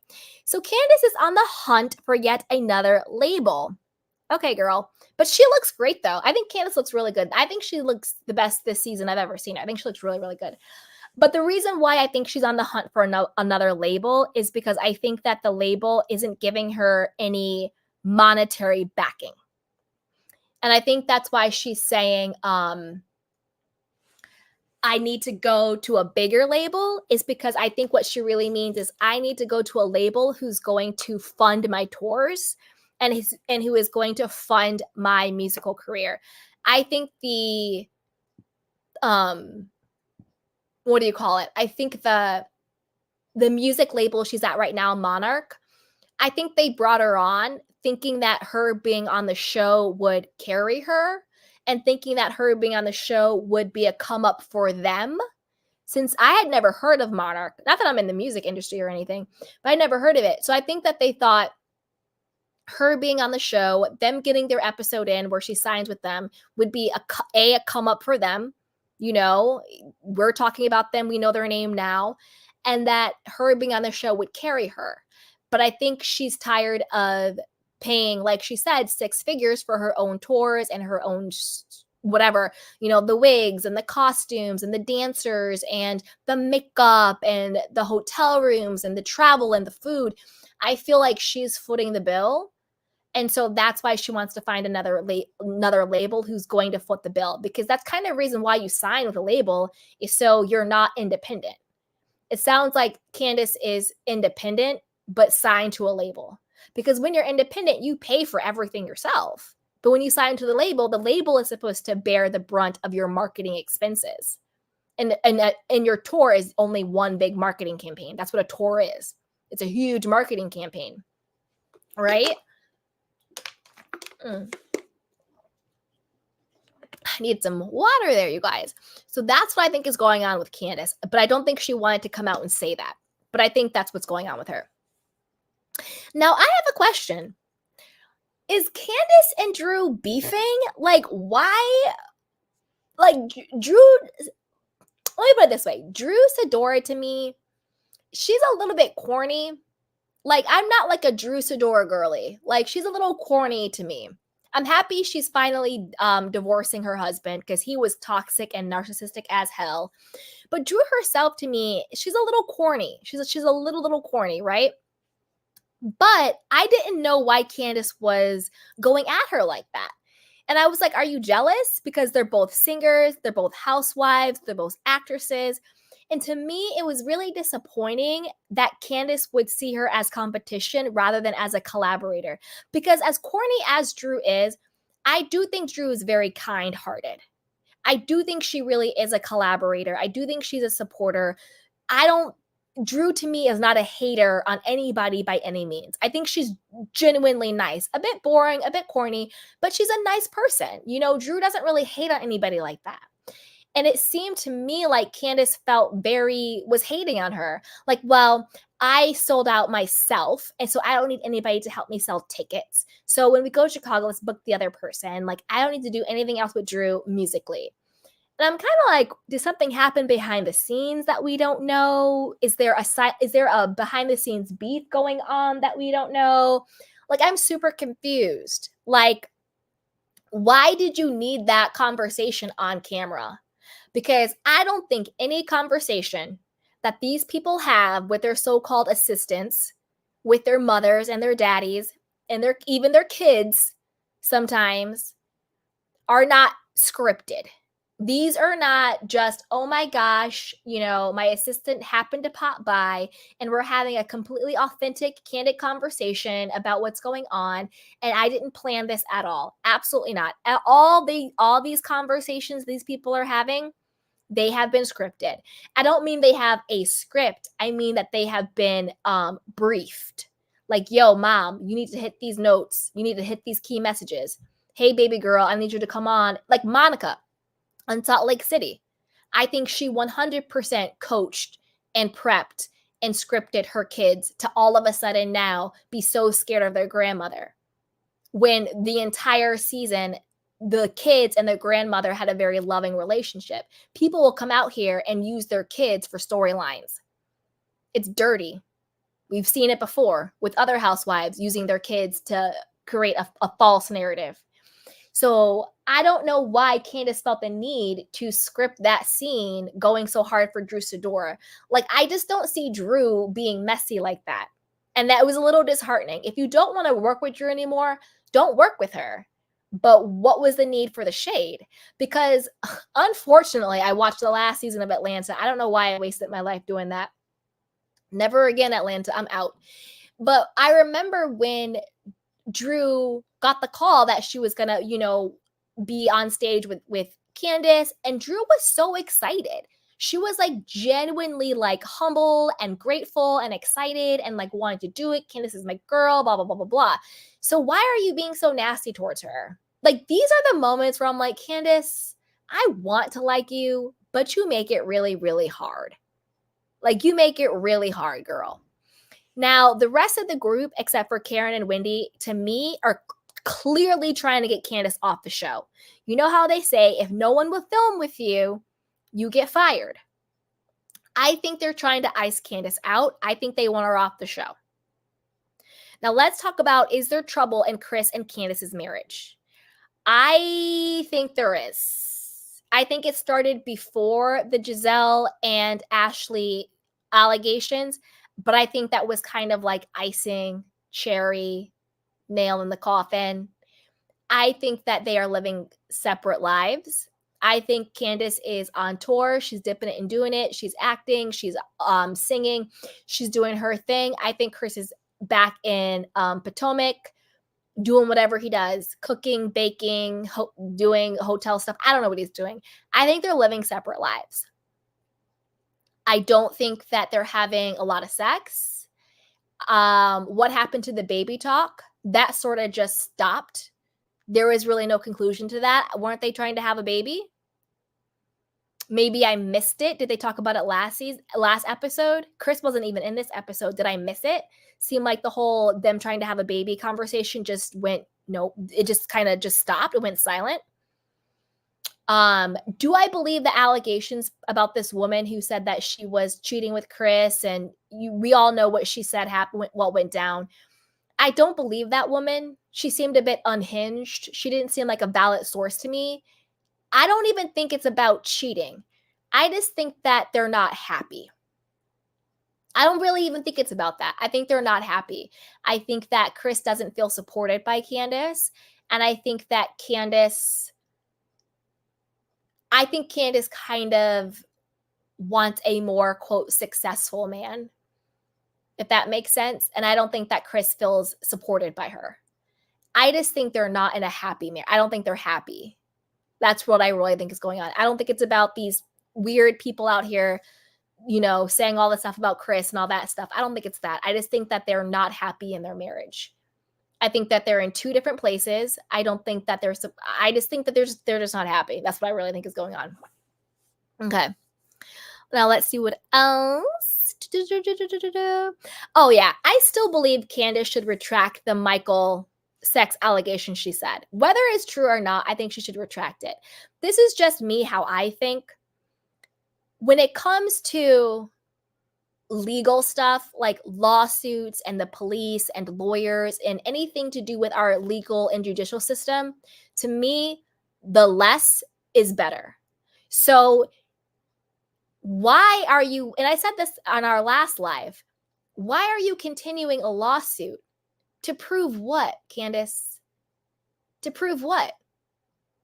Who cares? Even if you're telling the truth, who cares? Why are you wasting time, money, energy, and then being caught up in our legal system to prove a point? If I was Candice, you know what I would have said? I would have said, Michael, I'm sorry I repeated something that I heard. I apologize for that and I take it back. And then you keep on pushing and you keep it moving and you can do your fun shade and you can do whatever. But why are you wasting precious legal, time in our court system? That time and energy could go to somebody who actually needs it.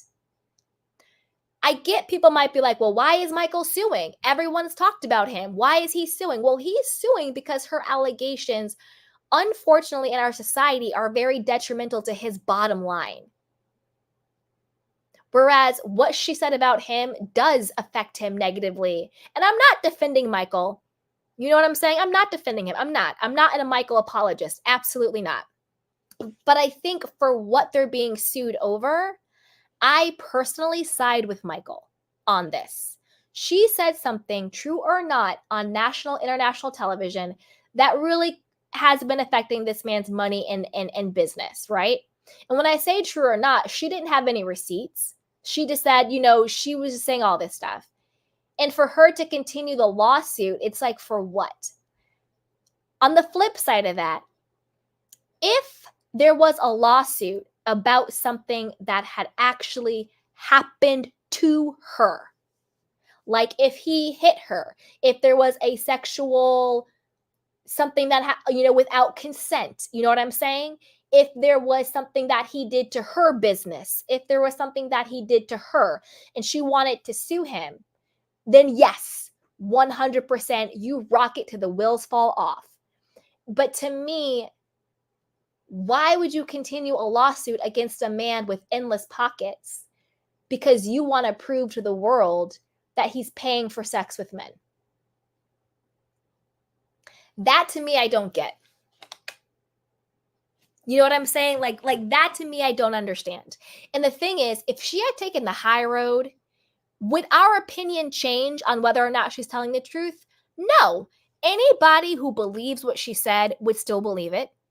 Anybody who thought she was lying would still think she was lying. She would lose nothing, but she would have gained the upper hand because she took the high road.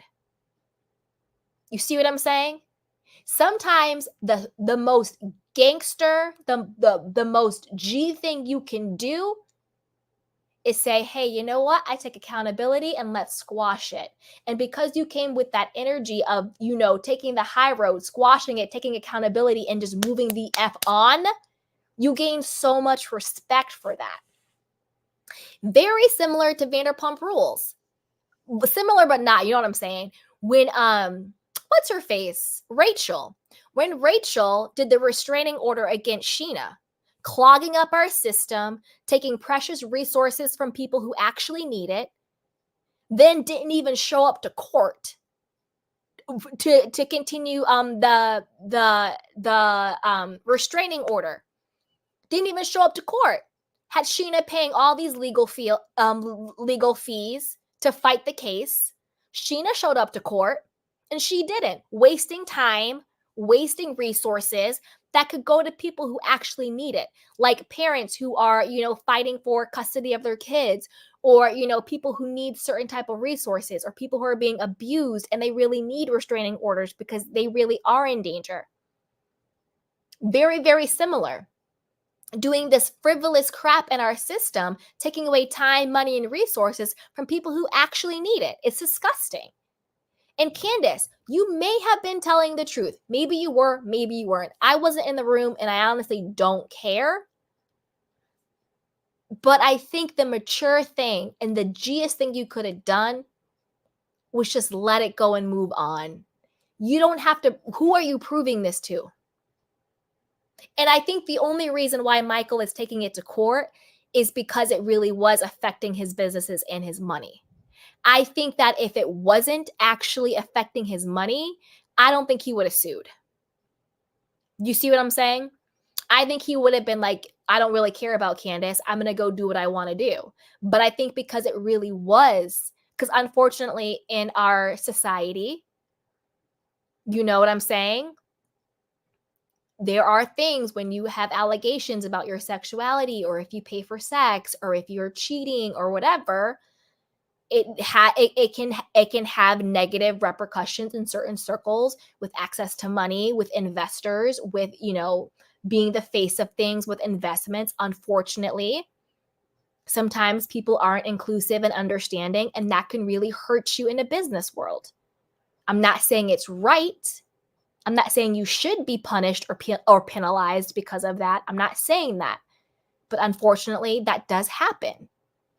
And until we're able to eradicate homophobia and eradicate hypocrisy and eradicate ignorance, protecting his money and his business.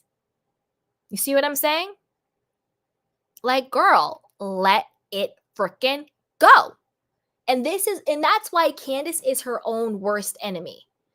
Because Candice is just she's very intelligent, but she has no emotional intelligence. You can trigger her so easily. You can get her to go buck wild so easily. And you're intelligent and you have a vocabulary that's a thesaurus.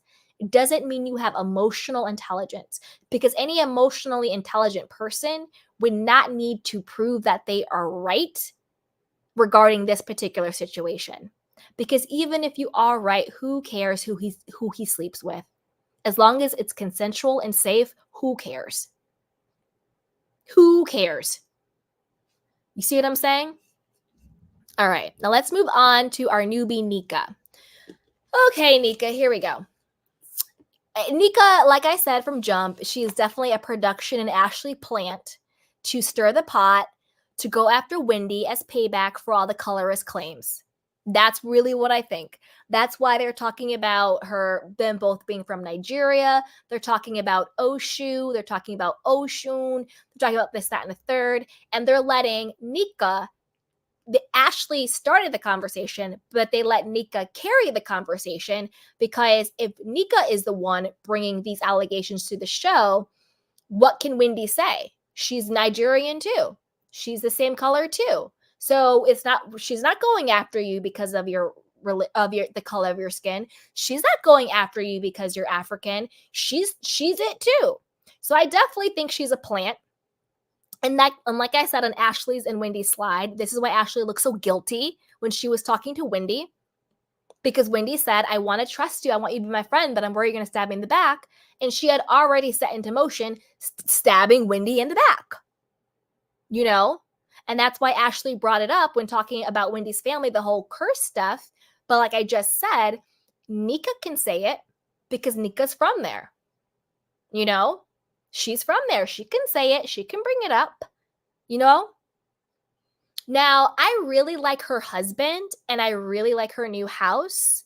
And I am looking forward to her motherhood journey. I always think it's really interesting when women share that part of their lives, whether it's IVF or, the old fashioned way or adopting.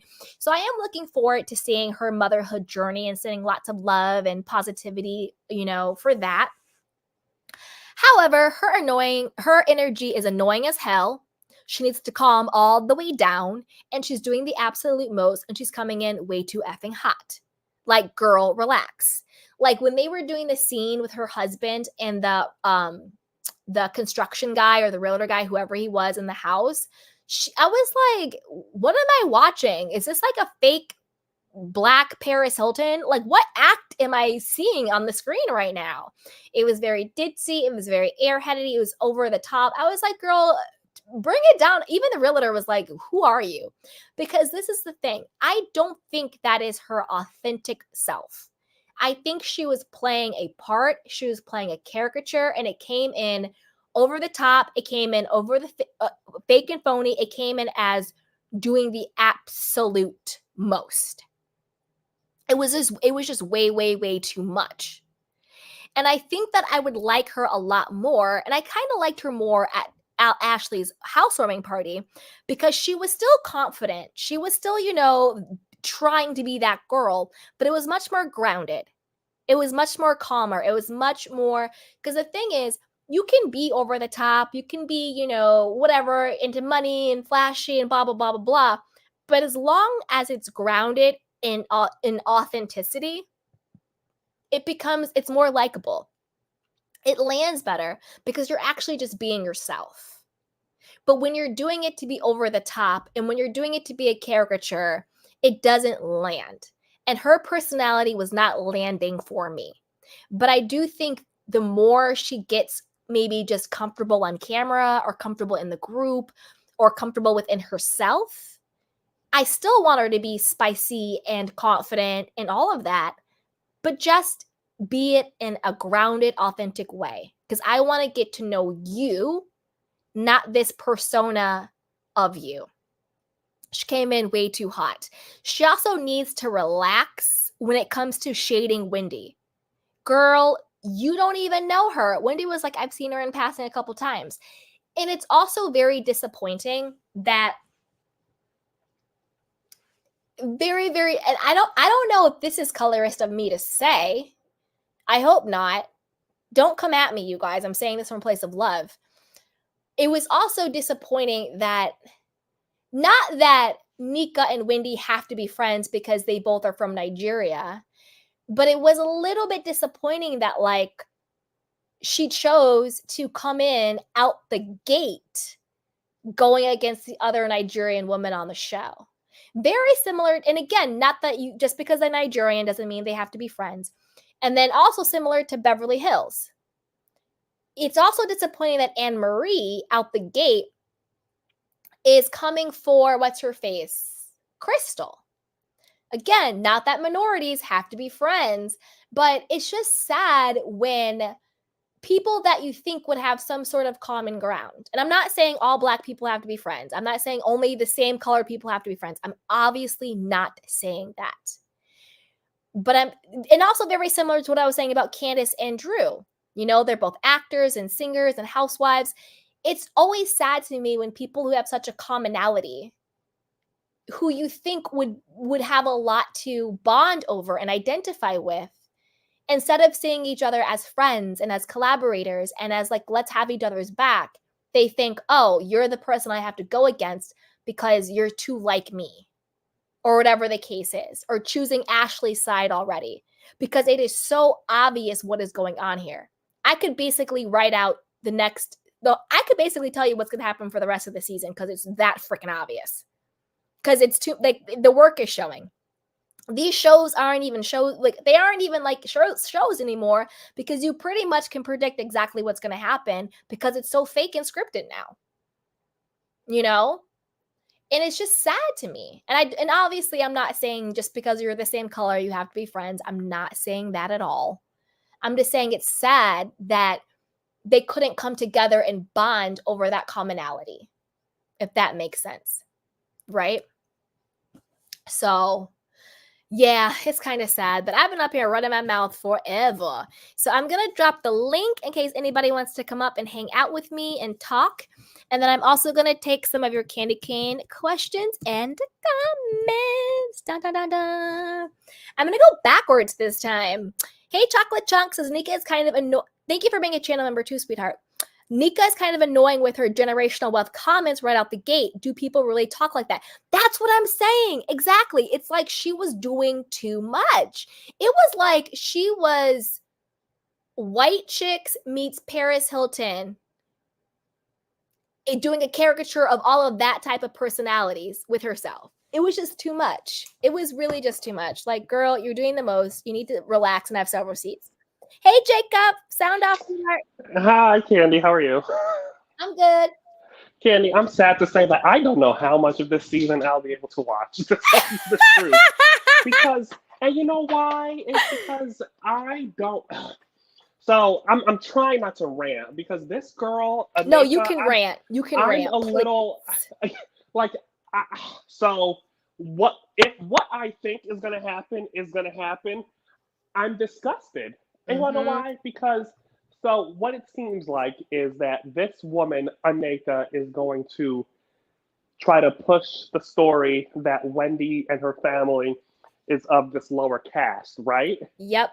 And we have heard that before. Do you remember that? Like two I years do. ago?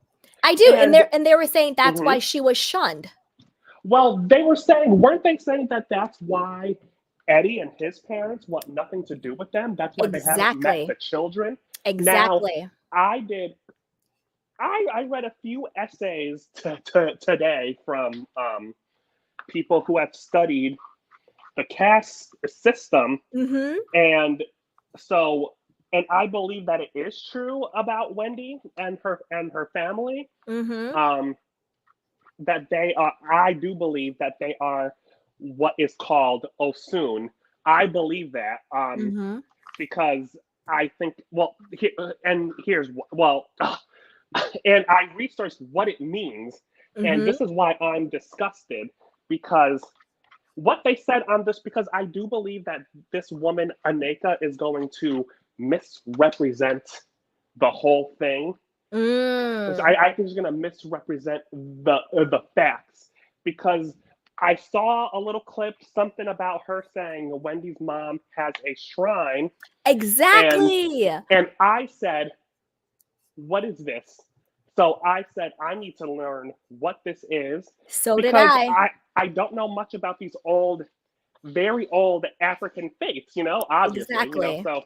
And I said, okay, so just from my research, this is why I'm disgusted because of the implications. Because I don't know if if Wendy has family that lives in Nigeria, but Mm-hmm. what I do know is that the government, close to the time when Nigeria did finally gain independence from the United Kingdom, Mm-hmm. they abolished the state-sanctioned caste system, Yes. which it has a name. I believe it's. I'm sorry. No, no, no. I cannot think of the name, but this caste system sort of comes from the old pre-colonial Nigerian sort of faith, which I Mm-hmm. believe they call. I'm gonna get it wrong. I cannot remember. It starts with an O. It's like Oluhida or something like that. I'm not sure. Mm-hmm. Something of those lines, and obviously in this faith is a whole bunch of gods and Yep. and there's talk of sacrifices, but that's not that unique because there's sacrifices in Islam and like in the Quran. I mean, not Yeah. not necessarily practiced to today. I mean, in most of the world, Yeah. and in Christianity as well. Again, Yep. not really practiced in most of the world, but Mm-hmm. what is practiced from that old Nigerian faith, even though most people are now Christian in Nigeria, Yep. and is this old caste system where it's illegal, but it's still practiced. And I'm disgusted by this woman saying Yep. this because that could implicate Wendy's family that may live in Nigeria. Because what comes with being considered Osun? It comes with housing discrimination. Oh wow. It comes with your housing appraisals being under. Think Black people in America. Think how Yep. we have Yep. X, Y, and Z Yep. because we are Black. People are Osun today because they were born from someone else who was Yep. Osun. One of their parents were. Um, so it's literal discrimination that, again, is outlawed, but is still practiced. So that's why I said, I don't know how much I can watch of this because what are you doing? Yeah. Like, how Yeah. dare you? Why Yeah. like to get on a show, you're going to I think you're going to misrepresent Yep. her, I think she's going to misrepresent old Nigerian faith Yep. for a storyline and Yep. potentially affect, and I mean housing discrimination, police discrimination, Yeah. segregation. I'm like, Yes. what is going on here? And that's why I don't Yes. know how much of this I'm going to be able to watch. It's Oh my god. horrible. It's I horrible. And Jacob, you and I are the same because I was right on the Googler too. I was trying to read every little article I could. I was like, mhm. wait, Osu versus Oshun. I was like, I need to figure out what is going on. You and me Right. are the Oshun, I same. get right. Oshun, I guess, is a goddess. I It's a like goddess. Yup. goddess of femininity and all Yup. that's all the loveliness, right? Yup. Now I don't really know where she fits into all this. Um Well, this is the thing. Okay, mhm. so this is what I was Googling to figure out, because in this episode, Ashley and Nneka bring up Oshu, which is exactly what we're talking about, being an outcast because of the Yes. caste system. And it's very, very dangerous for them to bring that up. Just like you said, because it's outing, her family and all of that stuff. But this is where I thought of Oshun. In the upcoming episodes, it had the preview where Nneka is saying that Wendy's mom called her husband's cousin and was talking about that she had a shrine. Mm-hmm. Now, it's the shrine of Oshun. Because when you worship the deity Oshun, you have a shrine for her. And that's when I was like, wait a minute, are they talking about Oshu or Oshun? Are they getting it confused? Are they talking about both? Because one is the outcast, like the caste system, where you're basically an untouchable. And the other one is about the shrine to the deity. That's connected to like Beyonce and Summer Walker and all those people, right? So I was like, wait, what are they talking about? Maybe they're talking about both? Or I don't know. Well, you know what?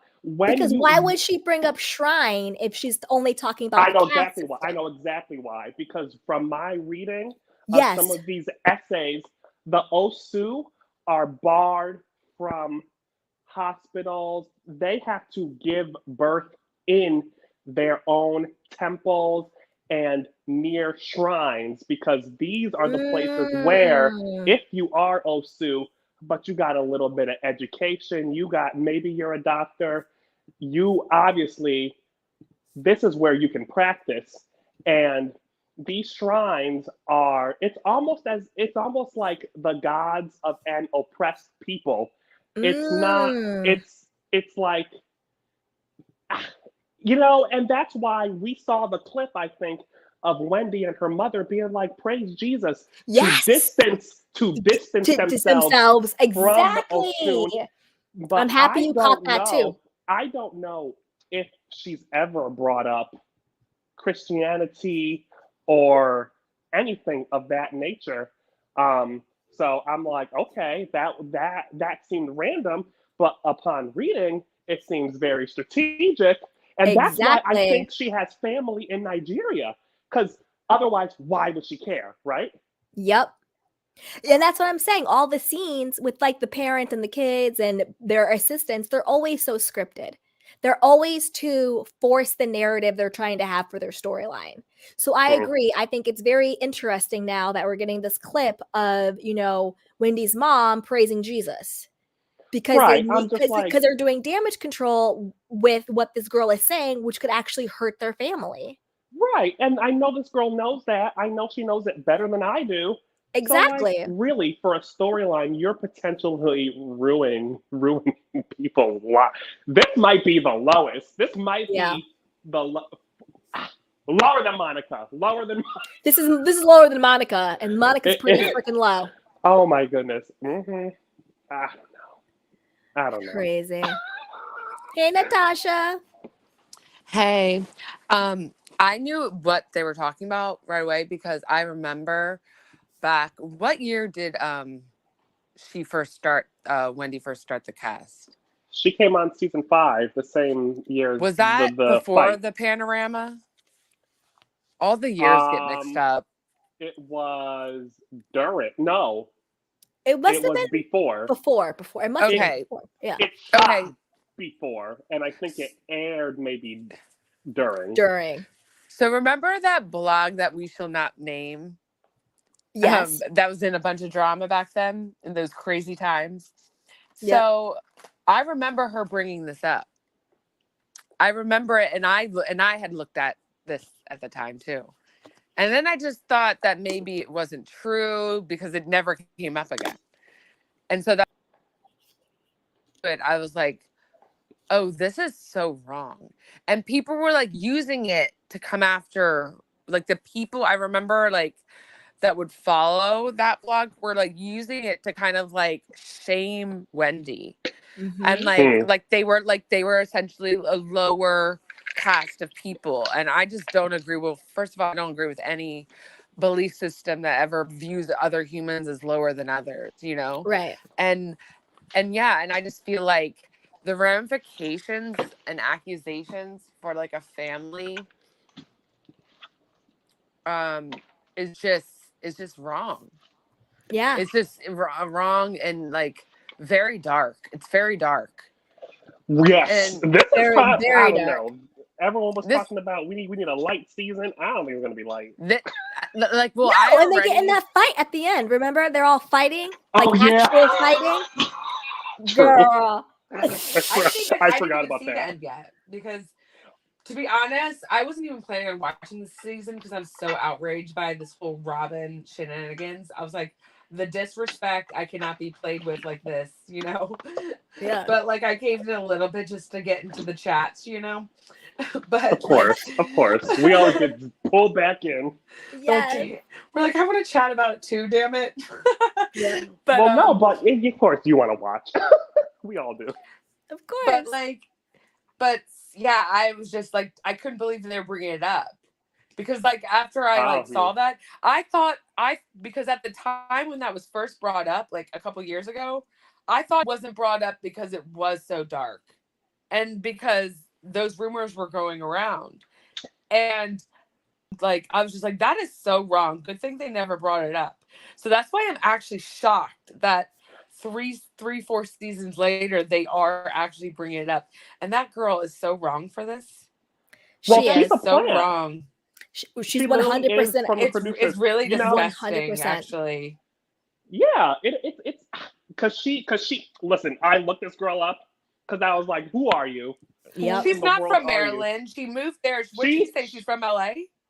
Yes, and the public record reflects that. I was like, girl, all I see is LA address, LA address. And Mia even said it. I like her Valley girl accent. I was like, what Valley? What Valley? Exactly. It ain't a valley on the East Coast. I always think it's very suspect when new housewives just moved to the city. Yep. Like Jazelle in New York. Girl, you don't live in New York. You live in Texas. Anytime somebody comes on the show and they just moved to the city that they're filming in, I'm like, you moved to be on the show. This is your Airbnb rental. Like Meredith Marks does not live in Utah. Right. It's her Airbnb rental. No shade to Airbnb. Shout out to Airbnb. But you know what I'm saying? Like, oh no, shade to them because they are doing weird stuff. Shade. Yeah, they are scary. Yeah, they are charging those hosts way too much money, and now Airbnb is way too expensive. Like, what is the other one? Viglo? What is the other one now, Jacob? Viglo or starts with a V? Verbo or something? Yeah. Oh, yeah, Verbo. I don't know. But the point is, I mean, I don't know.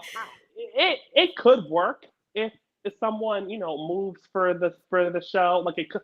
But these people are doing a lot. They are doing too much. I think she's doing too much, potentially ruining people's lives and potentially subjecting people to police discrimination. And yeah.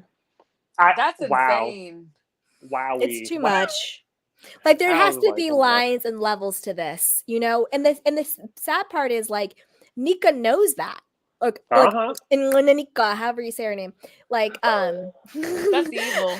I'm not trying to be rude. I was actually trying to do it. I am because she's rude. This is rude. That's true. This is evil. It's beyond rude. That's true because she actually understands like the real life repercussions of it, and she still does it. That's to me the evil part. If you did it and you didn't know, okay, but you know the culture, you know what the consequences are, and you still do it for some screen time to be cool with freaking Ashley Darby, like she matters in this world. Come on. Oh, come on. Don't know. Yeah, it's creepy. It's creepy. I don't know. It seems like Wendy will come out on top. It seems like it from just the posts we've seen. I think she will. Right, but I don't know. I mean, in terms of, yes, she might win on this show, but is her family going to win is what I'm wondering. Very true. And I remember, like, you were right, guys, about the whole Eddie thing. That's what they were in there. I remember that's what they were saying. That's why Eddie's family wants nothing to do with them. Yeah. Because I'm pretty sure they said that his parents have not met the children. Yep. Because of this system. Right, which that's how serious it is. I thought was crazy. Exactly, right. Yeah, haven't met your grandchildren. Did Eddie talk about his siblings? I don't remember. I don't know. Shout out to Eddie for being like Yeah, shout out to a ride Eddie or for die for his wife. for his wife. Exactly. Wow. Mm-hmm. You know? Yep. Yeah, he had to lose his family for his love. all because of some nonsense. Yeah. Because I believe it. Some leftover. I remember it was like a caste system, and I remember reading about it, and I was like, "This is disgusting." Yeah. Mm-mm-mm. I don't know. On to the lighter storyline though. Okay. Well, I guess it's lighter. I don't know. Right? You know what I truly believe now? I do believe, What? because at first I did not believe that Mia spent that 65,000 or however much she said on that house. But I looked up that house, Candy, and that listing, those pictures did not look like what it had on the show. And I said, someone Oh. spent the money. Someone spent that money.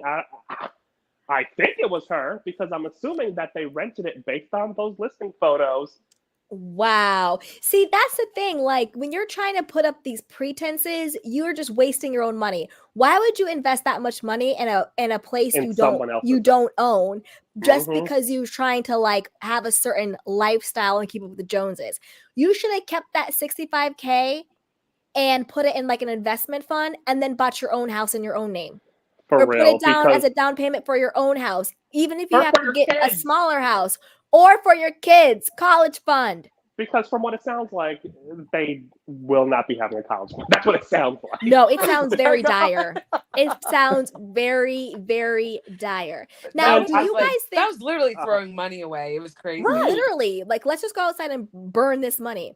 Now, do you think Gordon did the embezzlement, or do you think his family are being haters? I have no idea. I think that I don't think they want Mia near the business. Mm-hmm. I think that didn't did am I making this up? Did Gordon say that his family is close to his first wife? Oh, I never heard that. Am I making that up? I might be making I that up. never heard it. I never heard it, but I wouldn't be surprised. Yeah, a lot of same. families prefer the first wife to the new one. Right. I don't know. I just see them. I don't see his, because He has other he's kids, what, right? 65? I believe so. Yeah. Yeah, from his first marriage. And I believe that I'm sure that his parents, who, if they are living, they're 85 plus. Yeah. I'm sure that they are looking at Mia like, who is this? Yep. Like, who is this woman? What does she actually look like? Like, I cannot imagine. And like, I cannot imagine. I'm just thinking, like, because my family's black, right? I can imagine my grandma, who is 85 plus, looking at if my father got himself a wife half his age. She'd be like, what? Who, what, where, and why? It would not work. Yeah. So And you know how once they get to that age, they have no problem telling you how they feel. Yeah. Especially black grandmas, please. Yep. So I'm just kidding. I don't know. I don't know if they embezzle, but I do. I actually, I wouldn't be shocked, because I wouldn't be surprised if they took that money to put it into the house, maybe, or to put it into something. Or maybe Mia did it on her own without his knowledge, and his family was like, see, we told you. Yep. I don't know. It wouldn't surprise me of either of those two, because it just Yeah. I don't like it. I don't like it. And now they live in Bethesda. Now I'm like, where did this apartment come from? I am so confused. Airbnb, baby. Airbnb. I guess. Right. Because I was like, Airbnb. it has to be, because I was like, with what credit They are need to you give me buying some. this? They need to give me some stock now. Right. Really? No, I don't know. Because do they have credit? I have no idea. Because I don't think they own any property. And I'm not even trying to be mean, but I'm No, I know what you're saying. people don't do this. People don't normally do this. Yeah. It's very weird. It's money. like you don't even have to like literally understand what a dollar is to understand that this is like a terrible like move. Yeah. I mean, I guess so that's she's why it's banking so on confusing. the How are you show. a businessman making these decisions? Exactly. Right. So- Well, I don't know, last season's reunion, I think Mia told on herself when she was trying to explain how they got kicked out, and nobody understood. Not a single blogger understood. Not a single Yep. watcher understood. Like, we were like, what? So I don't know what they're doing. I don't even know why he's on the show, to be honest. I don't either. Like, this is who you can find. I remember I looked at like a list of like DC realtors, and I said, look at all these women on here that could be on the show. Right? And That I still probably don't are understand legitimate. why they don't have. I mean, I guess people in people in politics are basically actors anyway. Like, I don't know why they can't still find someone with a political angle. Because isn't that I kind don't of know, how they girl. started They don't it? like. They don't like. They don't yeah, want to be on the show. No. Yeah. And to be honest, They're not going to be everyone on who this. lives, people who live in Montgomery County, they're not very showy. It's like kind of like old money. They kind of just do their thing. They don't. They're not trying to be in Hollywood. They just want to go to their galas and see each other at the country club. Yeah, know? and they It'd don't be want their bad. lives being exposed. Yeah. Although I would love it if, I don't know, if someone had some connection, like their grandfather was, like Yeah. is someone with a little more esteem than a Giselle, because her father was in politics at one point, right? But Yeah. you wouldn't know that from looking at her, right? But Basically. someone who you Yeah. might assume that from, Like how I'd how Portia portrayed her supposed to be. Like, it wasn't like Oh, God. Hosea Williams or something. Yes. But, like, yeah, not a Portia, because we also know how that turned out. Yeah, what Giselle Well, there's- refers to as a Oh quote my unquote pedigree. God, no. Right. Portia It is a would mess. be very nice. I don't know. Casting for this show has to be hard because Yeah. at this point it's all black. I think they could throw a white woman in there. I wouldn't Agreed. be mad at it. Like, why not? I mean, you already got Robin, so you might as well. You might as well. You might as well.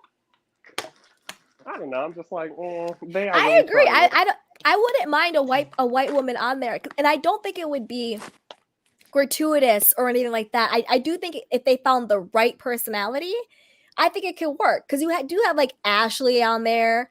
You know what I'm I saying? know they know some white women. I know. You know I they know do. They all know. No, some, they do, so- because you know good and well Ashley is not friends with Nneka. She was like, Right. oh, I knew this other person. Remember, Mom? Her mom was like, oh, yeah, I remember that person.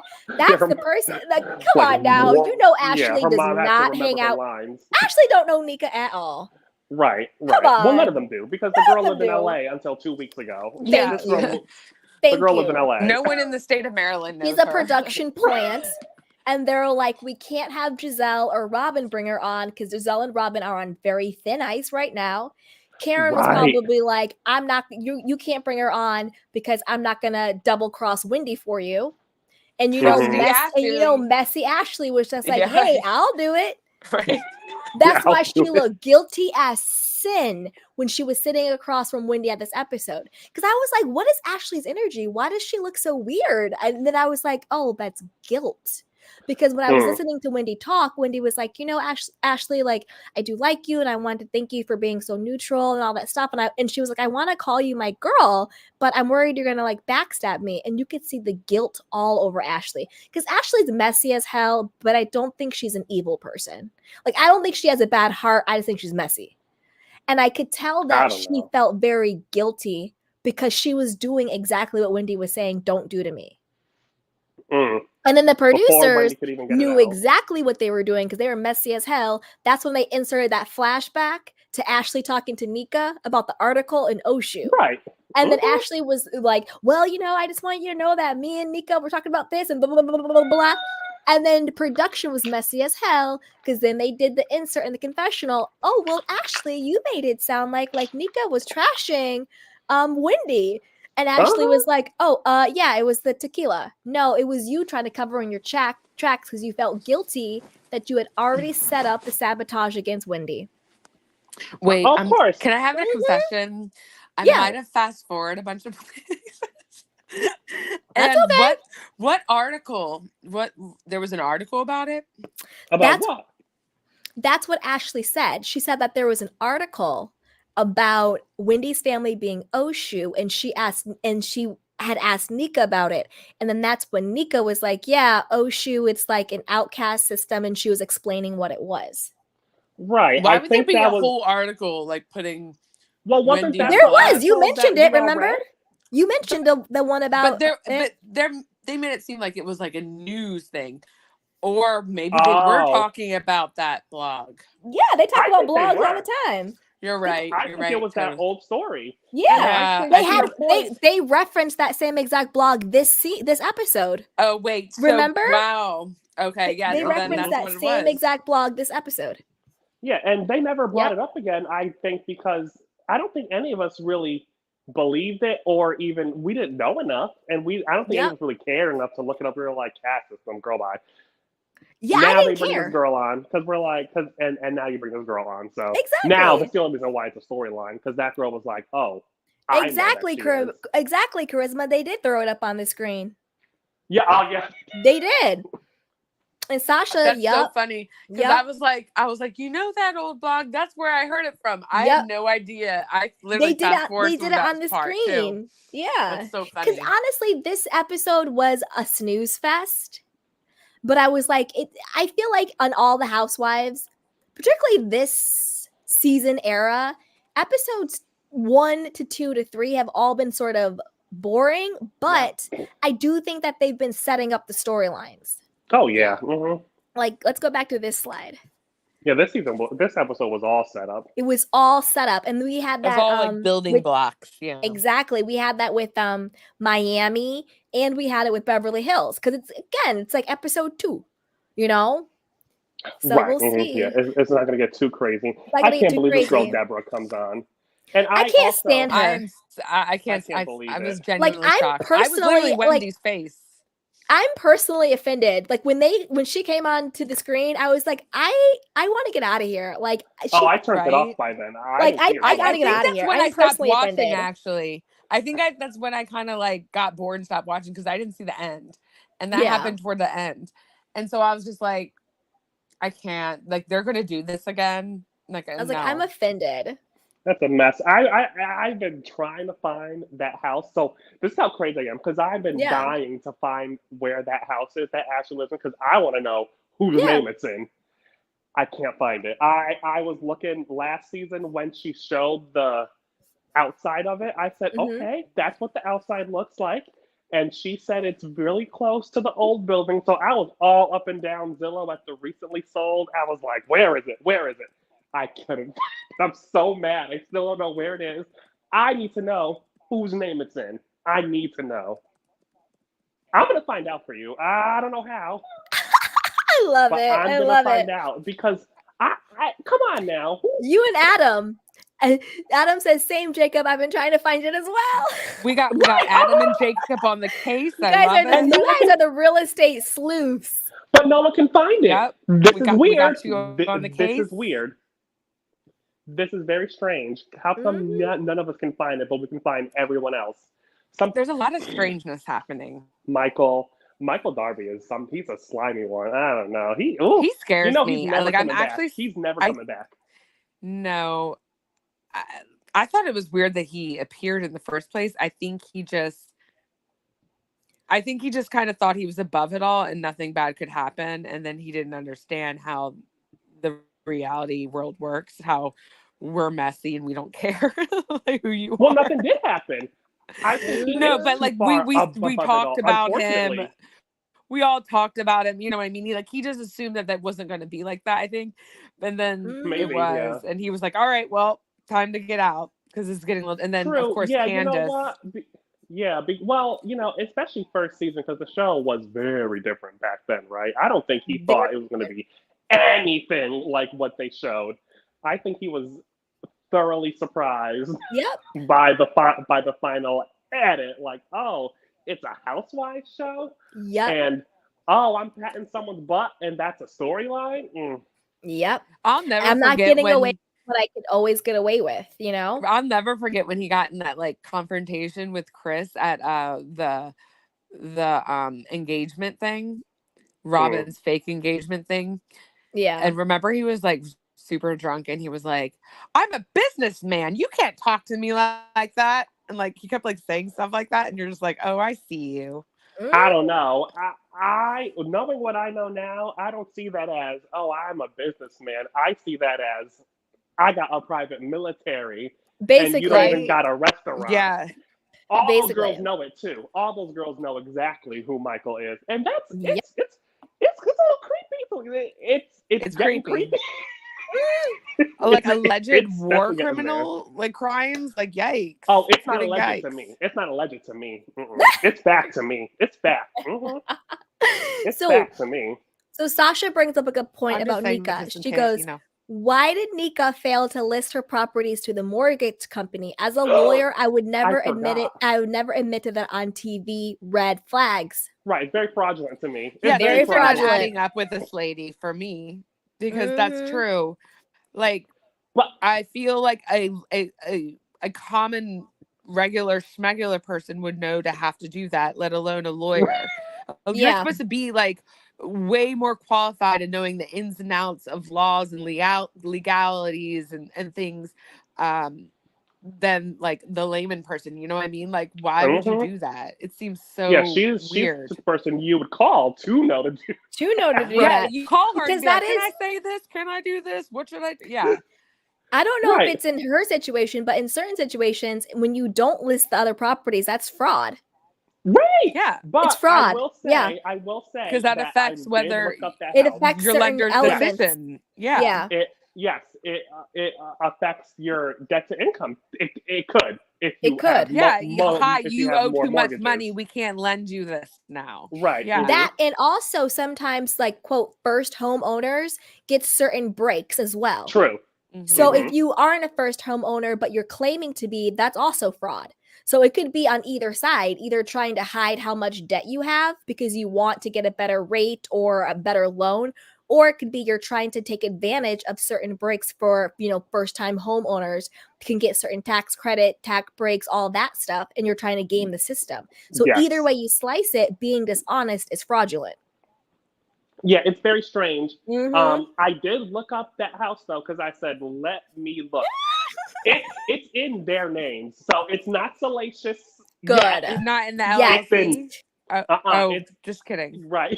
Nope. It is in both of their names. It's not in some weird LLC like Louis and Teresa's house. It's in their names. And it This looks is this actually in real. Is it Ashley's house or Nneka's house? It's Nneka's house. Her Okay. and her husband are the owners, according to the Montgomery County property site. Because I looked. By the way, so that site only works. It doesn't work before 7 a.m. I was like, what is this? What? It literally tells you it's like this site will not work before 7 a.m. on weekdays. That is I'm so pretty sure you weird. can't- What is? Yeah, I thought this was the World Wide Web. People. I know. Like, what? Open 24 hours. Like, Nope, how is I a was just site- like, what? Why does site have normal business hours? A It was website. weird.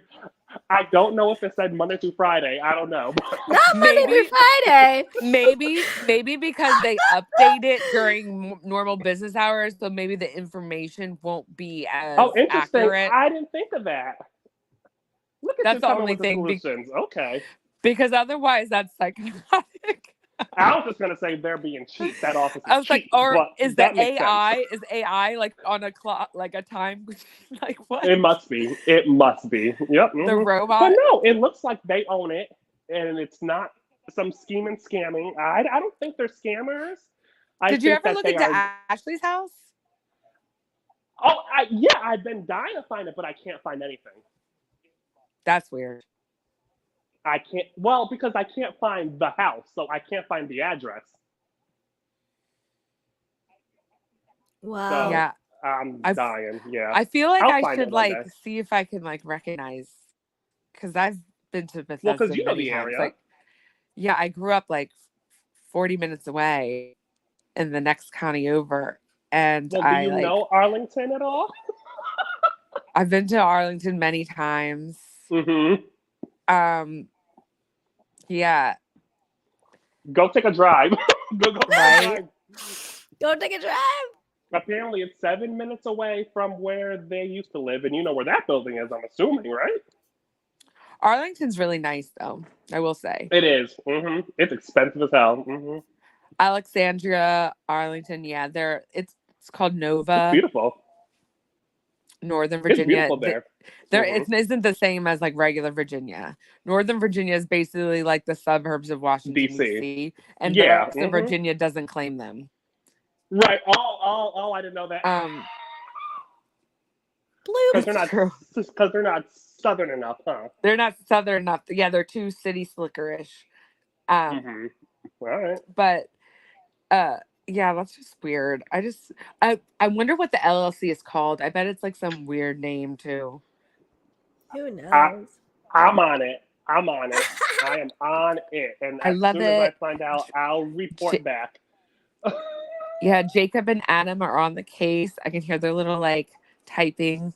like, Little clicking. like in the like kids movies of the spies, they're like, I'm hacking into the mainframe. It's like the aggressive typing. Right. Mm-hmm.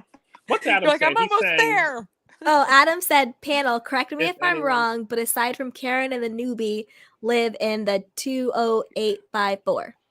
Right. That's like the Potomac zip code. Yeah.